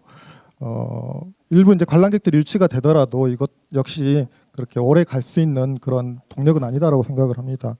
그래서 중장기적으로 지역의 어떤 문화 발전을 견인할 수 있는 그런 경쟁력은 될 수 없다라고 저는 생각을 하고 있고, 그 구체적인 이유는 지역에서 자체적으로 이 어떤 콘텐츠들을 생산하고 또 개발한 것들이 아니기 때문에 어떤 다른 도시하고 어떤 차별성을 가질 수 없다라고 하는 부분들, 또 이미 지금 유행을 하고 있는 것들이지 않습니까? 그래서 유행을 선도하기보다는 그 유행을 따라가는 입장에 있게 되다 보니까 아무래도 좀 뒤처질 수밖에 없다라는 거, 그리고 경제적인 수익이 발생을 하더라도 이 수익들이 지역에 환원되는 어떤 그런 부분들은 미미할 수밖에 없다라는 것들이 좀 문제가 될 수 있을 것 같고요.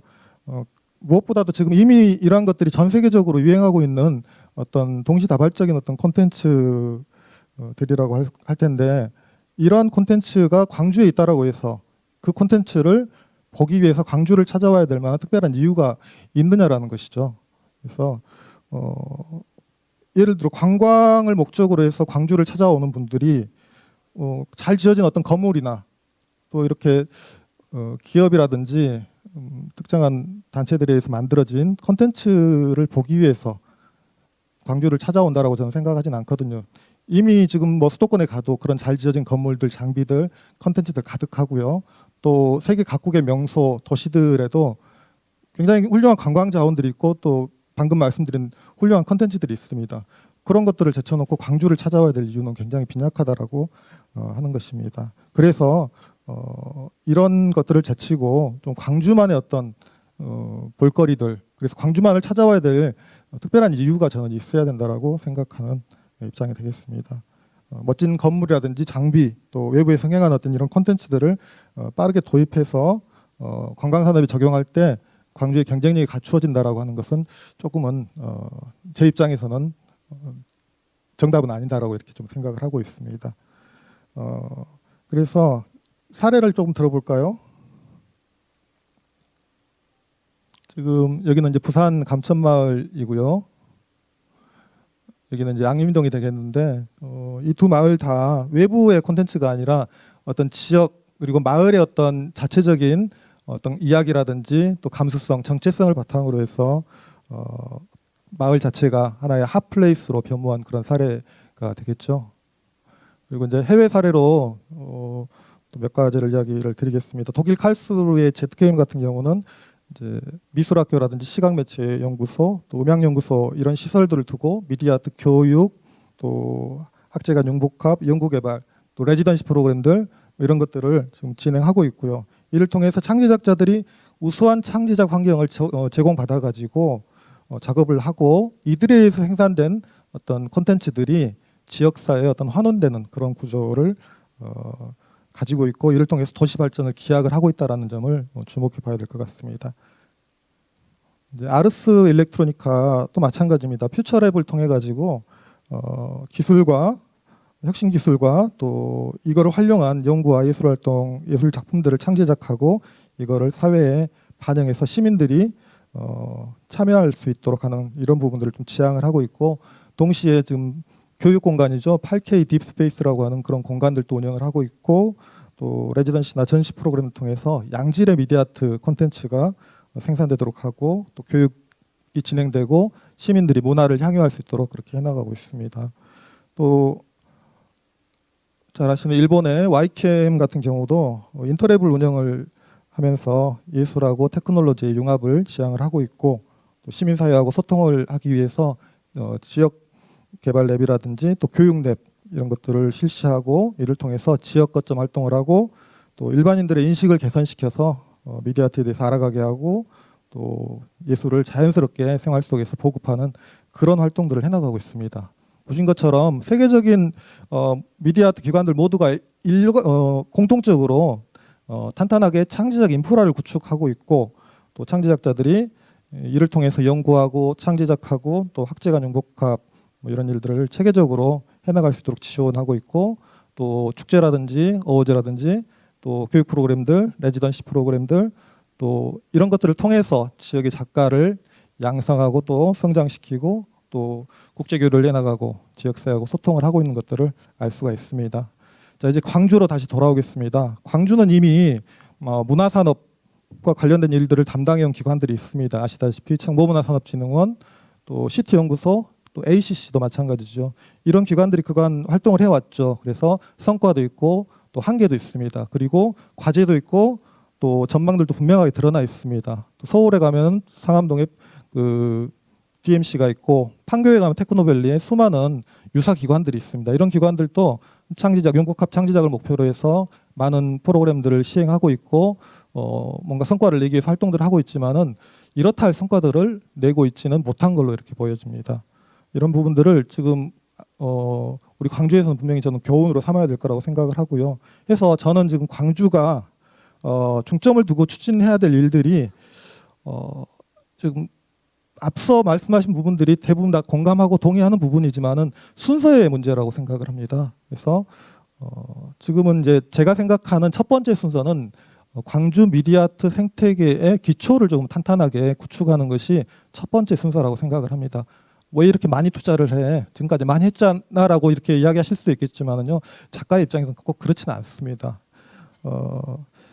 지금 보시면은 그래서 이제 향후에 구축돼서 이제 운영될 AM 센터가 있죠. 그리고 GCC 센터도 있고 이런데 이런 운영 방향성들이 관광도 좋습니다. 그러나 그보다 먼저 그 센터가 해야 될 역할들은 전문 창제작자들을 좀 양성하고 좀 이들이 좀 우수한 콘텐츠를 생산할 수 있도록 충분히 연구하고 실험하고 전시할 수 있는 그런 지금 공간이 필요하고 프로그램이 필요합니다. 지금 작가들은 그런 환경이 지금까지 충분한 그 혜택이라고 해야 되나 아무튼 지원들을 받지 못했던 그런 상황들이었었고요. 그래서 이런 부분들이 좀 필요하고 또 하나는 지금 미디어아트 분야에서 활동한 작가군들은 조금 있는데 새로운 청년 작가들은 거의 유입이 되지 않고 있습니다. 그 이유가 분명히 있는데 이따 토론 시간 이제 말씀드리겠습니다. 그래서 이런 미디어아트 분야로 진입을 시도하려고 하는 학생들이라든지 또 청년 작가들 충분하게 관련 분야에 역량을 갖출 수 있도록 하는 교육이나 창의적 인프라 또 동시에 구축을 해야 될 것이고 더불어서 지금 창작 활동을 해나가고 있는 작가들을 미디어아트 작가들이죠. 이런 작가들이 창작하고 생계 유지가 가능한 그런 환경들도 구축이 돼야 되는데 일거리가 필요합니다. 뭐 굉장히 많은 비용들, 많은 돈들이 광주에서 움직이고 있는 것 같지만은요, 그런 혜택을 실제적으로 광주 미디어아트 작가들이 누리고 있는 건 아닙니다. 깊이 들어가 보면은. 그래서 이런 부분들에 있어서 실제로 작가들이 제대로 창작을 하고 제대로 어떤 뭔가 공정하게 배분받고 정당한 대우를 받을 수 있는 그런 환경이 굉장히 절실한 상황이다라는 말씀을 드리고 싶고요. 여기에 더해서 이런 창제작들이 외부의 어떤 요소들을 가지고 와서 그거를 복사하거나 유사하게 만드는 수준이 아니라 우리 지역만의 어떤 고유한 정체성 또 감수성, 예술성에 있는 작품들을 창작하고 유통을 하기 위한 굉장히 어떤 광주만의 글로컬한 그런 예술 작품들이 좀 창작이 될 수 있도록 이런 환경들을 좀 만들어 나가는데 저희가 집중해야 될 시기라고 생각을 합니다. 마지막으로 지금 제가 생각하는 전 세계 현대 미술의 가장 큰 특징 중에 하나가 작가 개인이나 또 지역의 어떤 스토리나 정체성을 바탕으로 한 창제작을 바탕으로 한 어떤 글로컬한 작품들이 실제로 국제적으로 굉장히 주목을 많이 받고 있다는 사실입니다. 우리 봉준호 감독도 그 중에 한 명이었다고 저는 생각을 하고요. 그래서 개인적으로는 개인적인 어떤 창의력과 상상력을 오랜 시간 동안 숙성시켜 가지고 이걸 심화시키고 독창적인 예술 세계를 구축해 나가는 거 쉬운 일 같지만 굉장히 어려운 일입니다. 그래서 이런 전문 창제작자들을 집중적으로 지원하고 육성하고 이들이 좋은 작품을 만들 수 있는 환경을 구축하는 일이 지금은 굉장히 시급하다. 이걸 좀 말씀드리고 싶고 이런 일들을 해나가는 데 있어서 첨단 장비, 첨단 시설 또 지원 프로그램들이 시적절하게 운영이 되고 또 가동이 된다라고 그러면은 굉장히 도움이 많이 될 것입니다. 그리고 이제 문화산업이라든지 또 관광산업의 활성화는 이런 성과들을 바탕으로 해서 만들어지는 콘텐츠들이 있어야만 저는 기약이 될 수 있다라고 생각하는 입장이 되겠습니다. 이상으로 토론 마치겠습니다. 감사합니다.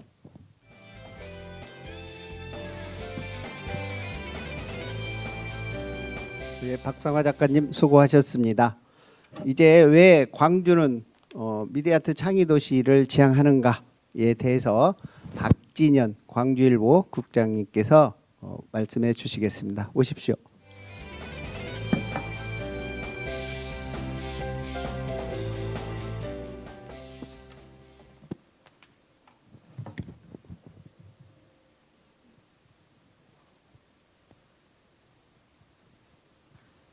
예, 안녕하세요. 저는 강주일보에서 근무하고 있는 박진현 기자입니다. 거의 문화부에서 한 30년 가까이 활동하다 보니까 주로 국내외 문화 현장들을 많이 둘러볼 기회를 가졌습니다. 그래서 또 종종 강주와 비교하는 그런 기획물도 싣고 있는데 오늘 이 유네스코 미디어 창의 정책 포럼에 참여하게 돼서 뜻깊게 생각합니다. 그 일부나 방금 좀 전에 말씀하신 그 장민환 교수님이나 강시영 교수님 그 발제에서 마지막에 참가하다 보니까 그 뭐랄까 할 말이 좀 막막한 것 같아요. 왜냐하면 다 중요한 말씀들을 하셨기 때문에. 그럼에도 불구하고 제가 현장에서 느꼈던 것들을 몇 가지 뭐랄까 첨언하는 형식으로 말씀드리겠습니다. 저는 주제가 좀 제목이 굉장히 좀 약간 시니컬하죠. 근데 이 질문에 대한 답을 오늘 그 강신영 교수님 저희 그 제가 토론으로 참가하는 교수님이 좋은 그 통찰력 해답을 해주셨는데요. 강주는 잘 아시지만 그러니까 아시아 문화 중심 도시, 또 비엔날레 도시, 또 동아시아 문화 도시라는, 또 그다음에 유네스코 창의 도시라는 타이틀을 가지고 있습니다. 그러니까 도시를 문화 도시와 그러니까 글로벌 문화 도시나 뭐 관광 도시로 얼마든지 이렇게 마케팅하고 브랜딩할 수 있는 그런 자산들을 많이 가지고 있는데, 이를 그 뭐랄까 좀 현실화하는 어떤 가시적 성과를 낸 데는 굉장히 미흡한 것 같습니다. 여기에는 여러 가지 이유가 있겠는데요. 저는 그런 점에서 그 올해가 유네스코 창의도시 가입한 지 6주년이 되는데 그 올해 문득 올 초에 그런 안타까움이 들더라고요. 그래서 제가 오늘 그 말씀드리고자 한 거는 제가 현장에서 느꼈던 그 아쉬움과 또 앞으로 개선되어 있으면 좋겠다는 그런 바람들을 들어보겠습니다. 그러면 준비한 자료를 소개해 드리겠습니다.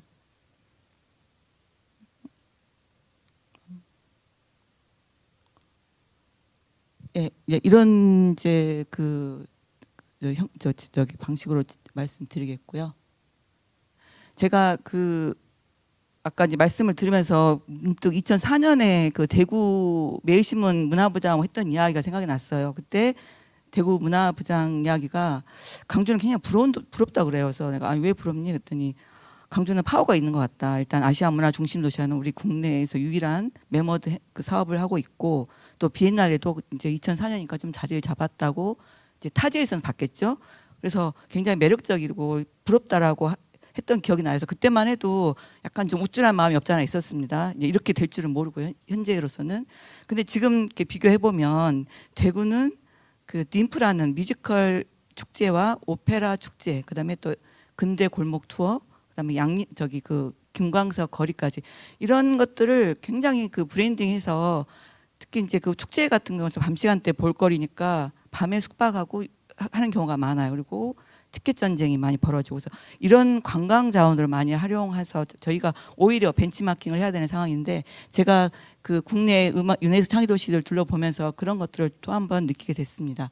이 음악 창의 도시는 저희보다 그 15년에 가입된 도시인데요. 여기는 잘 아시지만 고 윤희상 세계적인 그 작곡가를 기념해서 기존의 그 클래식 음악 축제를 열고 있었습니다. 근데 통영은 이거를 세계적인 음악 도시로 나아가고자 하기 위해서 유네스코 음악 창의 도시에 가입을 했어요.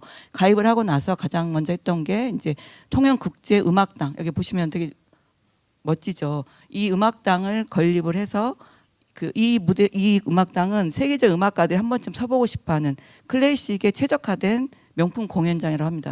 이런 아까 우리 그 강신경 교수님이 장소에서 소비하는 게 중요하다 하셨는데, 이 공간을 건립을 해서 그 모든 세계에 좀 뭐랄까 내노라는 거장들이 한 번쯤 서보고 싶어하는 그런 로망을 갖게 했어요. 그리고 또 뭐가 있냐면 유네스코 음악 창의도시라는 타이틀을, 통영은 뭐 서울하고 부산 달리 한국을 대표하는 도시는 아니잖아요. 중소도시잖아요. 그러다 보니까 외국 음악인들을 섭외를 할 때 그 뭐랄까 그 통영을 금방 설명할 수 있는 그 유네스코 창의도시를 활용을 하는 거예요. 그러니까 유네스코 음악 창의도시라고 하면 외국의 유명 그 좀 콧대 높은 음악가들도 선뜻 그 음악제에 참가하고, 또 하나 중요한 거는 근데 이제 단순히 공연하고 가버린 게 아니고 아까 뭐 남는 게 없다고 이렇게 강조해 그랬는데, 여기는 유네스코 음악 창의도시의 그 목표 의미를 그 오는 음악가들한테 일정 시간을 지역의 청소년들한테 무료로 스쿨 콘서트 형식으로 좀 이렇게 보상해달라.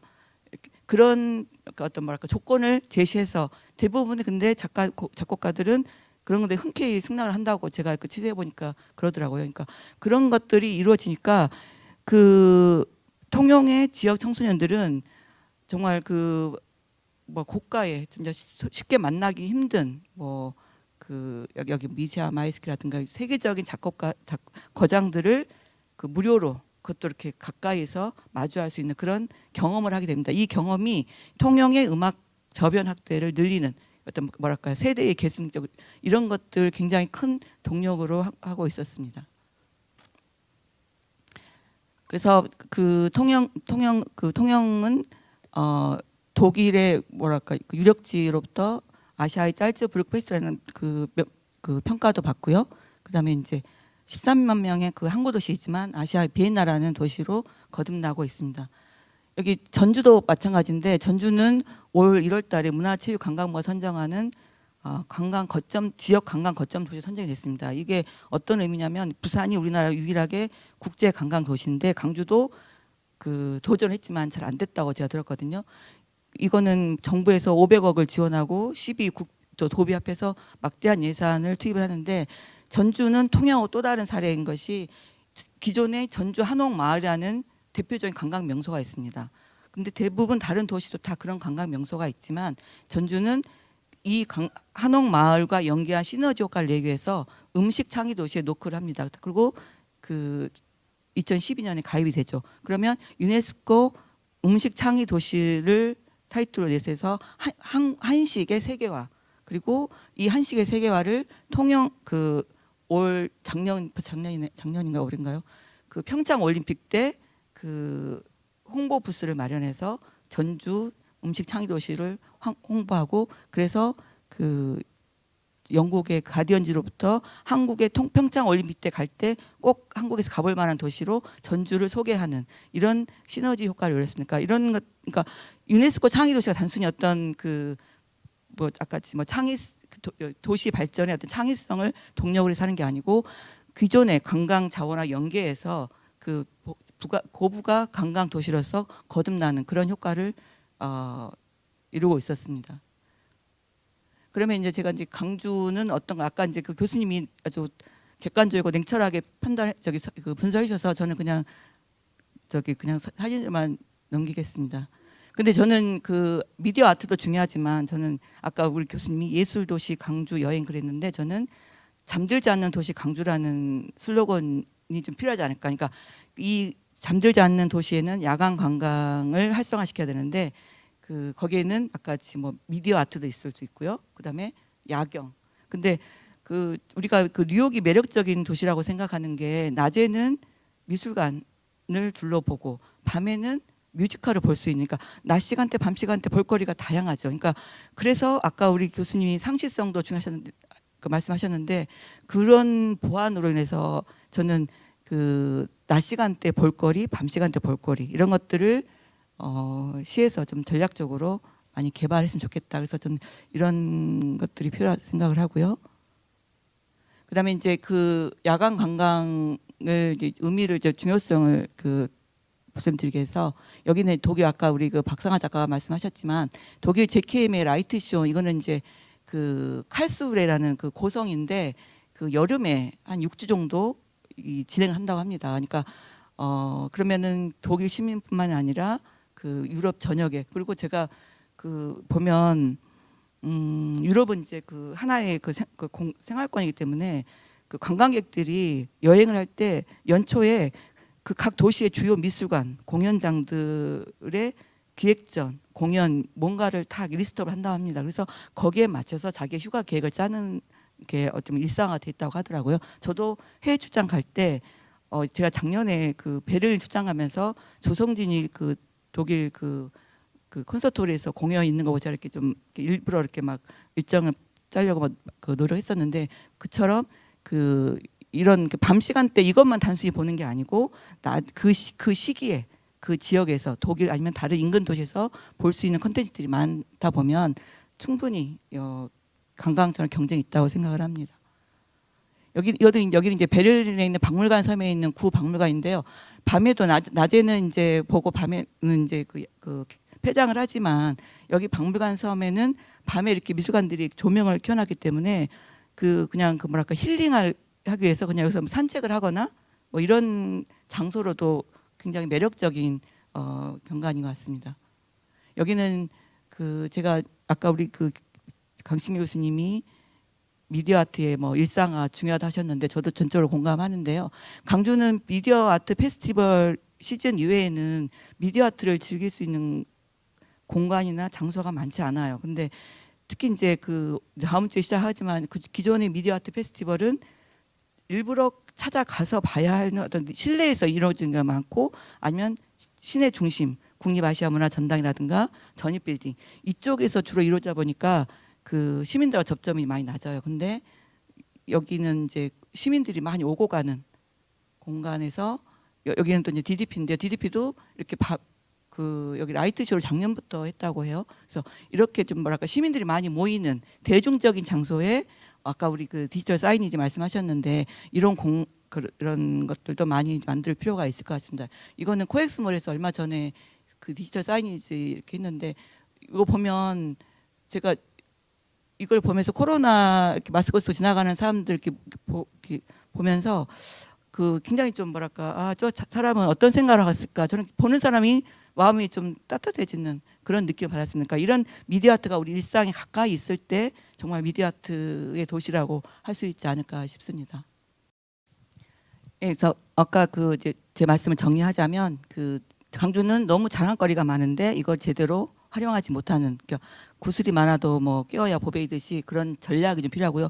또 여러 가지 방안이 있겠지만 제가 오늘 1부, 2부 이렇게 들으면서 진짜 강주가 갈 길이 멀구나. 그리고 제가 이게 준비했던 게 너무 좀 트렌드에 맞지 않지 않냐. 왜냐하면 너무 이렇게 그냥 평면적인 이야기만 했던 것 같아서 제가 좀 이렇게 약간 좀 반성을 했거든요. 근데 그러더라도 이렇게 좀 단계별 또 목표가 있듯이 강주도 행정의 방향성이 굉장히 중요한 것 같습니다. 강주시도 저는 아까 토론토의 어떤 작가분이 영상으로 말씀하신 것들 중에 작가의 말에 귀를 기울이라고 이렇게 강조를 하신 분이 있어요. 그러니까 강주는 미디어 아티스트 제가 보면 아까 전남대 대학원장님께서도 오늘 이야기 듣고 융합대학원의 문화 관련 과정을 개설해 보겠다 하셨는데 저는 진즉 됐어야 되는 거 아닌가 생각도 들어요. 그러니까 강주는 미디어 아트 창의도시긴 하지만 작가들을 이렇게 지원하는 게 공간 위주의 레지던시가 좀 대부분인 것 같아요. 근데 아까 이렇게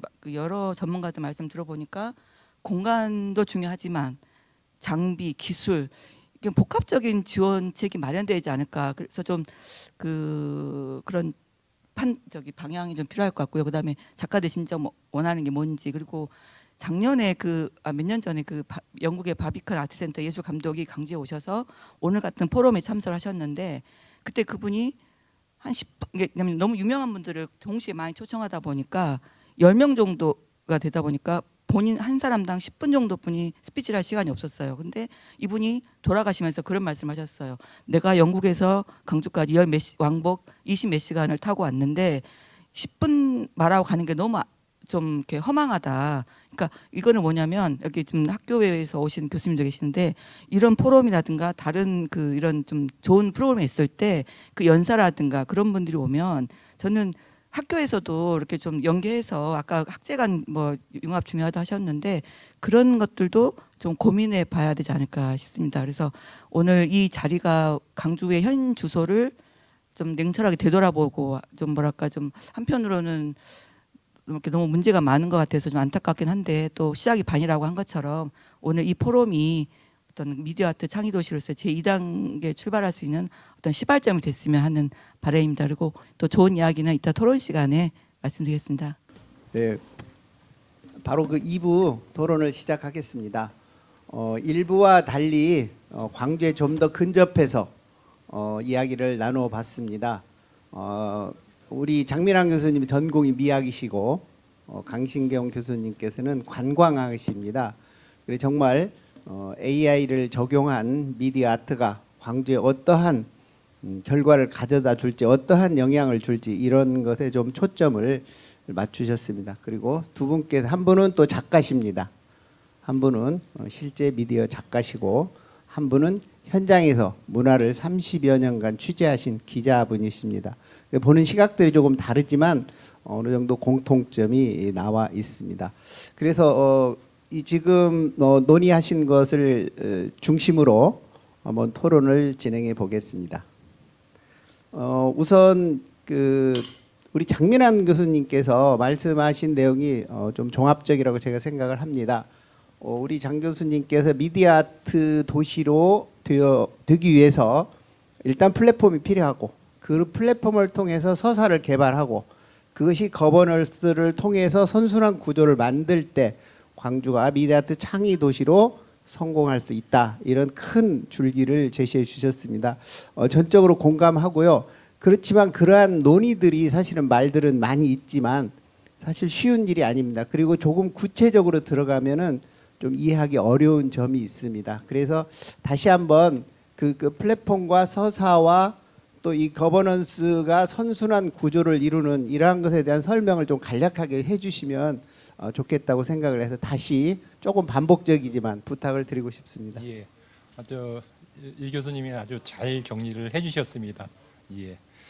그 관련돼서요. 그러니까 지금 강 교수님이 더 다음에 이제 발표를 하면서 이제 그 미디어 아트가 실제로 어떤 관광 자원이 되려고 한다면 어떤 대중의 눈높이에 맞아야 된다라는 말씀을 하시면서 그것이 작가들 어떤 전문가 집단들의 어떤 미디어 아트와 그것이 관광 자원으로 하려고 한다면 어떤 그 대중의 눈높이에 맞아야 된다 그런 말씀을 해줘서 그게 구체적으로 뭔가가 그 실행을 하려고 하면 그 중간에 어떤 또 다른 어떤 요소들이 있어야 된다 이런 생각을 하게 됐고요. 또 저 사회자님께서도 이제 그런 부분을 이제 질문하시는 것 같습니다.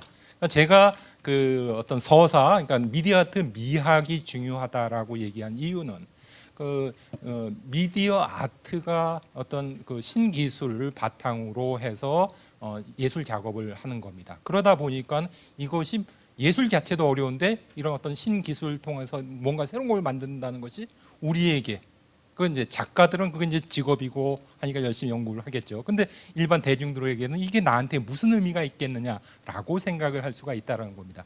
그러니까 그때 이제 그 신기술을 기반으로 하는 어떤 그 작업들이 어떤 의미를 가지고 있는가를 이야기를 해줘야 되죠. 그것이 바로 미학이라고 얘기할 수 있고요. 그 오늘날 미학이라는 것은 어떤 고차원적인 것이 아니라 그런 작업들이 우리 뭐 전문가도 인간이고 일반도 인간이니까요. 그 우리 인간의 어떤 삶에 어떤 도움을 주는가를 설명하는 것이 결국 미학이고 그게 서사라고 얘기할 수 있겠죠. 그걸 개발해주고 그것을 설득하고 그런 역할들이 바로 이제 이론가 집단에서 좀 해야 되는 거고 그렇다라고 한다면 그런 작업들이 대중들에게 먹혀 들어갈 수 있는 여지가 많을 거고요.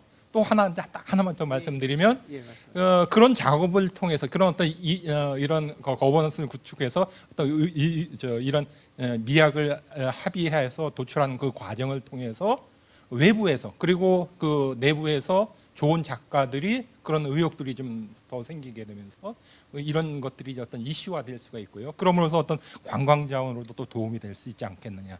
그러니까 우리가 필요한 아까 제가 이제 이번 기회밖에 없어서 그럴 것 같은데 이제 박 작가님께서 말씀하신 것처럼 뭐 빛의 벙커 같은 거가 좀 재밌습니다. 눈을 보면 즐겁고 그렇습니다. 그렇지만은 그것들이 어떤 미디어 아트로서의 어떤 가치는 그렇게 많은 것은 아니라는 겁니다. 그러니까 시민들에게 이런 것들이 더 좋은 작업이다. 우리 이런 우리 여기 활동하는 작가들의 어떤 작품이 더 좋은 작품이다라는 것을 설득할 수 있는 그런 어떤 작업들이 지속적으로 이어지는 거고 그것들이 이제 미디어 플랫폼에서 해야 될 작업 중에 하나라고 생각이 듭니다. 예, 이상입니다. 예, 감사합니다. 좀 명료하게 한 번 더 설명을 해주시고 정리를 해주셨습니다. 작가 입장에서는 지금 광주가 미디어 아트 창의 도시를 지향하면서 여러 가지 그 사업을 하고 있습니다. 그 중에 이제 대표적인 게 미디어 아트 축제겠죠. 하지만 작가 입장에서 봤을 때는 충분한 여건이 되지 못하는 것도 사실 저희들이 옆에서 봐도 그건 사실입니다. 저 개인적으로는 제가 이제 전공이 유럽 쪽이라서 유럽을 자주 가는 편인데 가서 보면 우리의 작가들의 상황이 거기에 훨씬 못 미친다는 걸 알 수가 있습니다. 그럼에도 불구하고 다른 지역에 비해서는 좀 더 선도적으로 선제적으로 좀 지원을 해야 될 텐데 그런 점이 부족하다고 말씀하셨는데 좀 더 구체적으로 어떠한 게 필요한지 우리 박 작가님께서 한번 말씀해 주시면 감사하겠습니다. 예, 작가의 입장에서 미디어 아트 페스티벌을 일단 지켜볼 때 일단 수혜를 받는 대상이라는 표현이 적절할지는 모르겠습니다만 광주에서 활동하는 미디어 작가로서 그런 전시에 참여할 수 있다라고 하는 것 자체가 일종의 수혜라고 하면은 뭐 인정할 수 있는 부분일 것 같습니다. 그러나 이 전시에 참여한다라고 해서 이렇게 경제적으로 어떤 이득이 생기거나 또 우리가 미디어 작가로서 기존에 참여하는 미술관 전시나 기타 여러 전시들의 어떤 퀄리티와 비교했을 때 아주 높은 많이 차이가 나는 그런 수준의 페스티벌은 또 아니거든요. 기간이 짧고 그 짧은 기간에 어떤 자기 작품 보여줘야 되는 그런 또 애로사항들이 있기 때문에 여러 가지 제약사항들이 있습니다. 그럼에도 불구하고 작가로 초청을 받았을 때는 굉장히 즐거운 마음으로 광주 미디어 아트의 어떤 발전을 위해서 조금이라도 기여할 수 있는 부분이 있을 수 있겠다라는 마음으로 실은 굉장히 즐겁고 또 자원하는 마음으로 참여를 하고 있습니다. 이게 그러니까 광주에서 개최되는 광주 미디어 작가로서 우리들의 잔치라는 생각을 가지고 주인의식을 가지고 참여하고 있는 부분들이 있다라는 말씀을 좀 드리고 싶습니다. 예, 감사합니다. 이제 이러한 것들이 결국 앞에서도 한번 말씀드렸는데 광주의 경쟁력을 향상시키기 위한 거가 연계가 되어야 됩니다. 그런 점에서 관광은 매우 중요한 자원입니다. 하지만 대부분의 분들이 말씀하고 계시잖아요. 광주에 그런 관광 자원이 있느냐라고 이렇게 물어봤을 때 선뜻 이야기하기가 쉽지는 않습니다. 그러한 점에서 우리 그 강신겸 교수님께서 이렇게 상시화되어 있는 어떤 공간 이런 게 필요하다고 하셨습니다. 이것은 요즘 그 트렌드 아니면 좀 팬데믹 상황에서 좀 더 강화된 것이긴 하지만 대체적인 경향은 일반적으로 시민사회에서는 제3의 공간이라고 이야기를 합니다. 그리고 이제 관광 이쪽에서는 뭐 유니크 베뉴 뭐 이런 표현들을 쓰는데 그러한 관점에서 강신겸 교수님이 생각하시는 광주에 혹시 유니크 베뉴 같은 것을 만들면 어디에 어떤 주제로 만들었으면 하는지 혹시 의견이 있으시면 의견을 주시면 감사하겠습니다. 네, 고맙습니다. 늘 그렇습니다. 우리가 전략 어떤 선택을 해야 하는 상황에서 내 약점을 보완할 거냐 아니면 내가 가지고 있는 장점을 극대화할 거냐 그 선택을 하는데 피터 드러커는 그랬거든요. 장점을 극대화해라. 그게 빠른 길이다. 너 부족한 거 약한 거 보완하려면 훨씬 더 많은 노력과 에너지가 들어가 이렇게 얘기했습니다. 그럼 우리가 가지고 있는 새로 무엇인가를 만들 수 있는 것도 필요하지만 이미 우리는 관련해서 우리 스토리가 기본적으로 저는 있다고 봅니다. 다른 어떤 도시도 가질 수 없는 우리의 역사, 우리의 스토리가 있지 않습니까? 그것에 기반해서 새롭게 세상을 바라보는 관점을 줄 수 있다면 그것을 미디어로 풀어낼 수 있다면 굉장히 좋은 컨텐츠의 대축이 될 거라고 보고요. 두 번째 공간적인 측면에서 이미 우리는 ACC를 가지고 있습니다. 그 넓은 광대 메머드급의 극장을 가지고 있고 전시장을 가지고 있지 않겠습니까?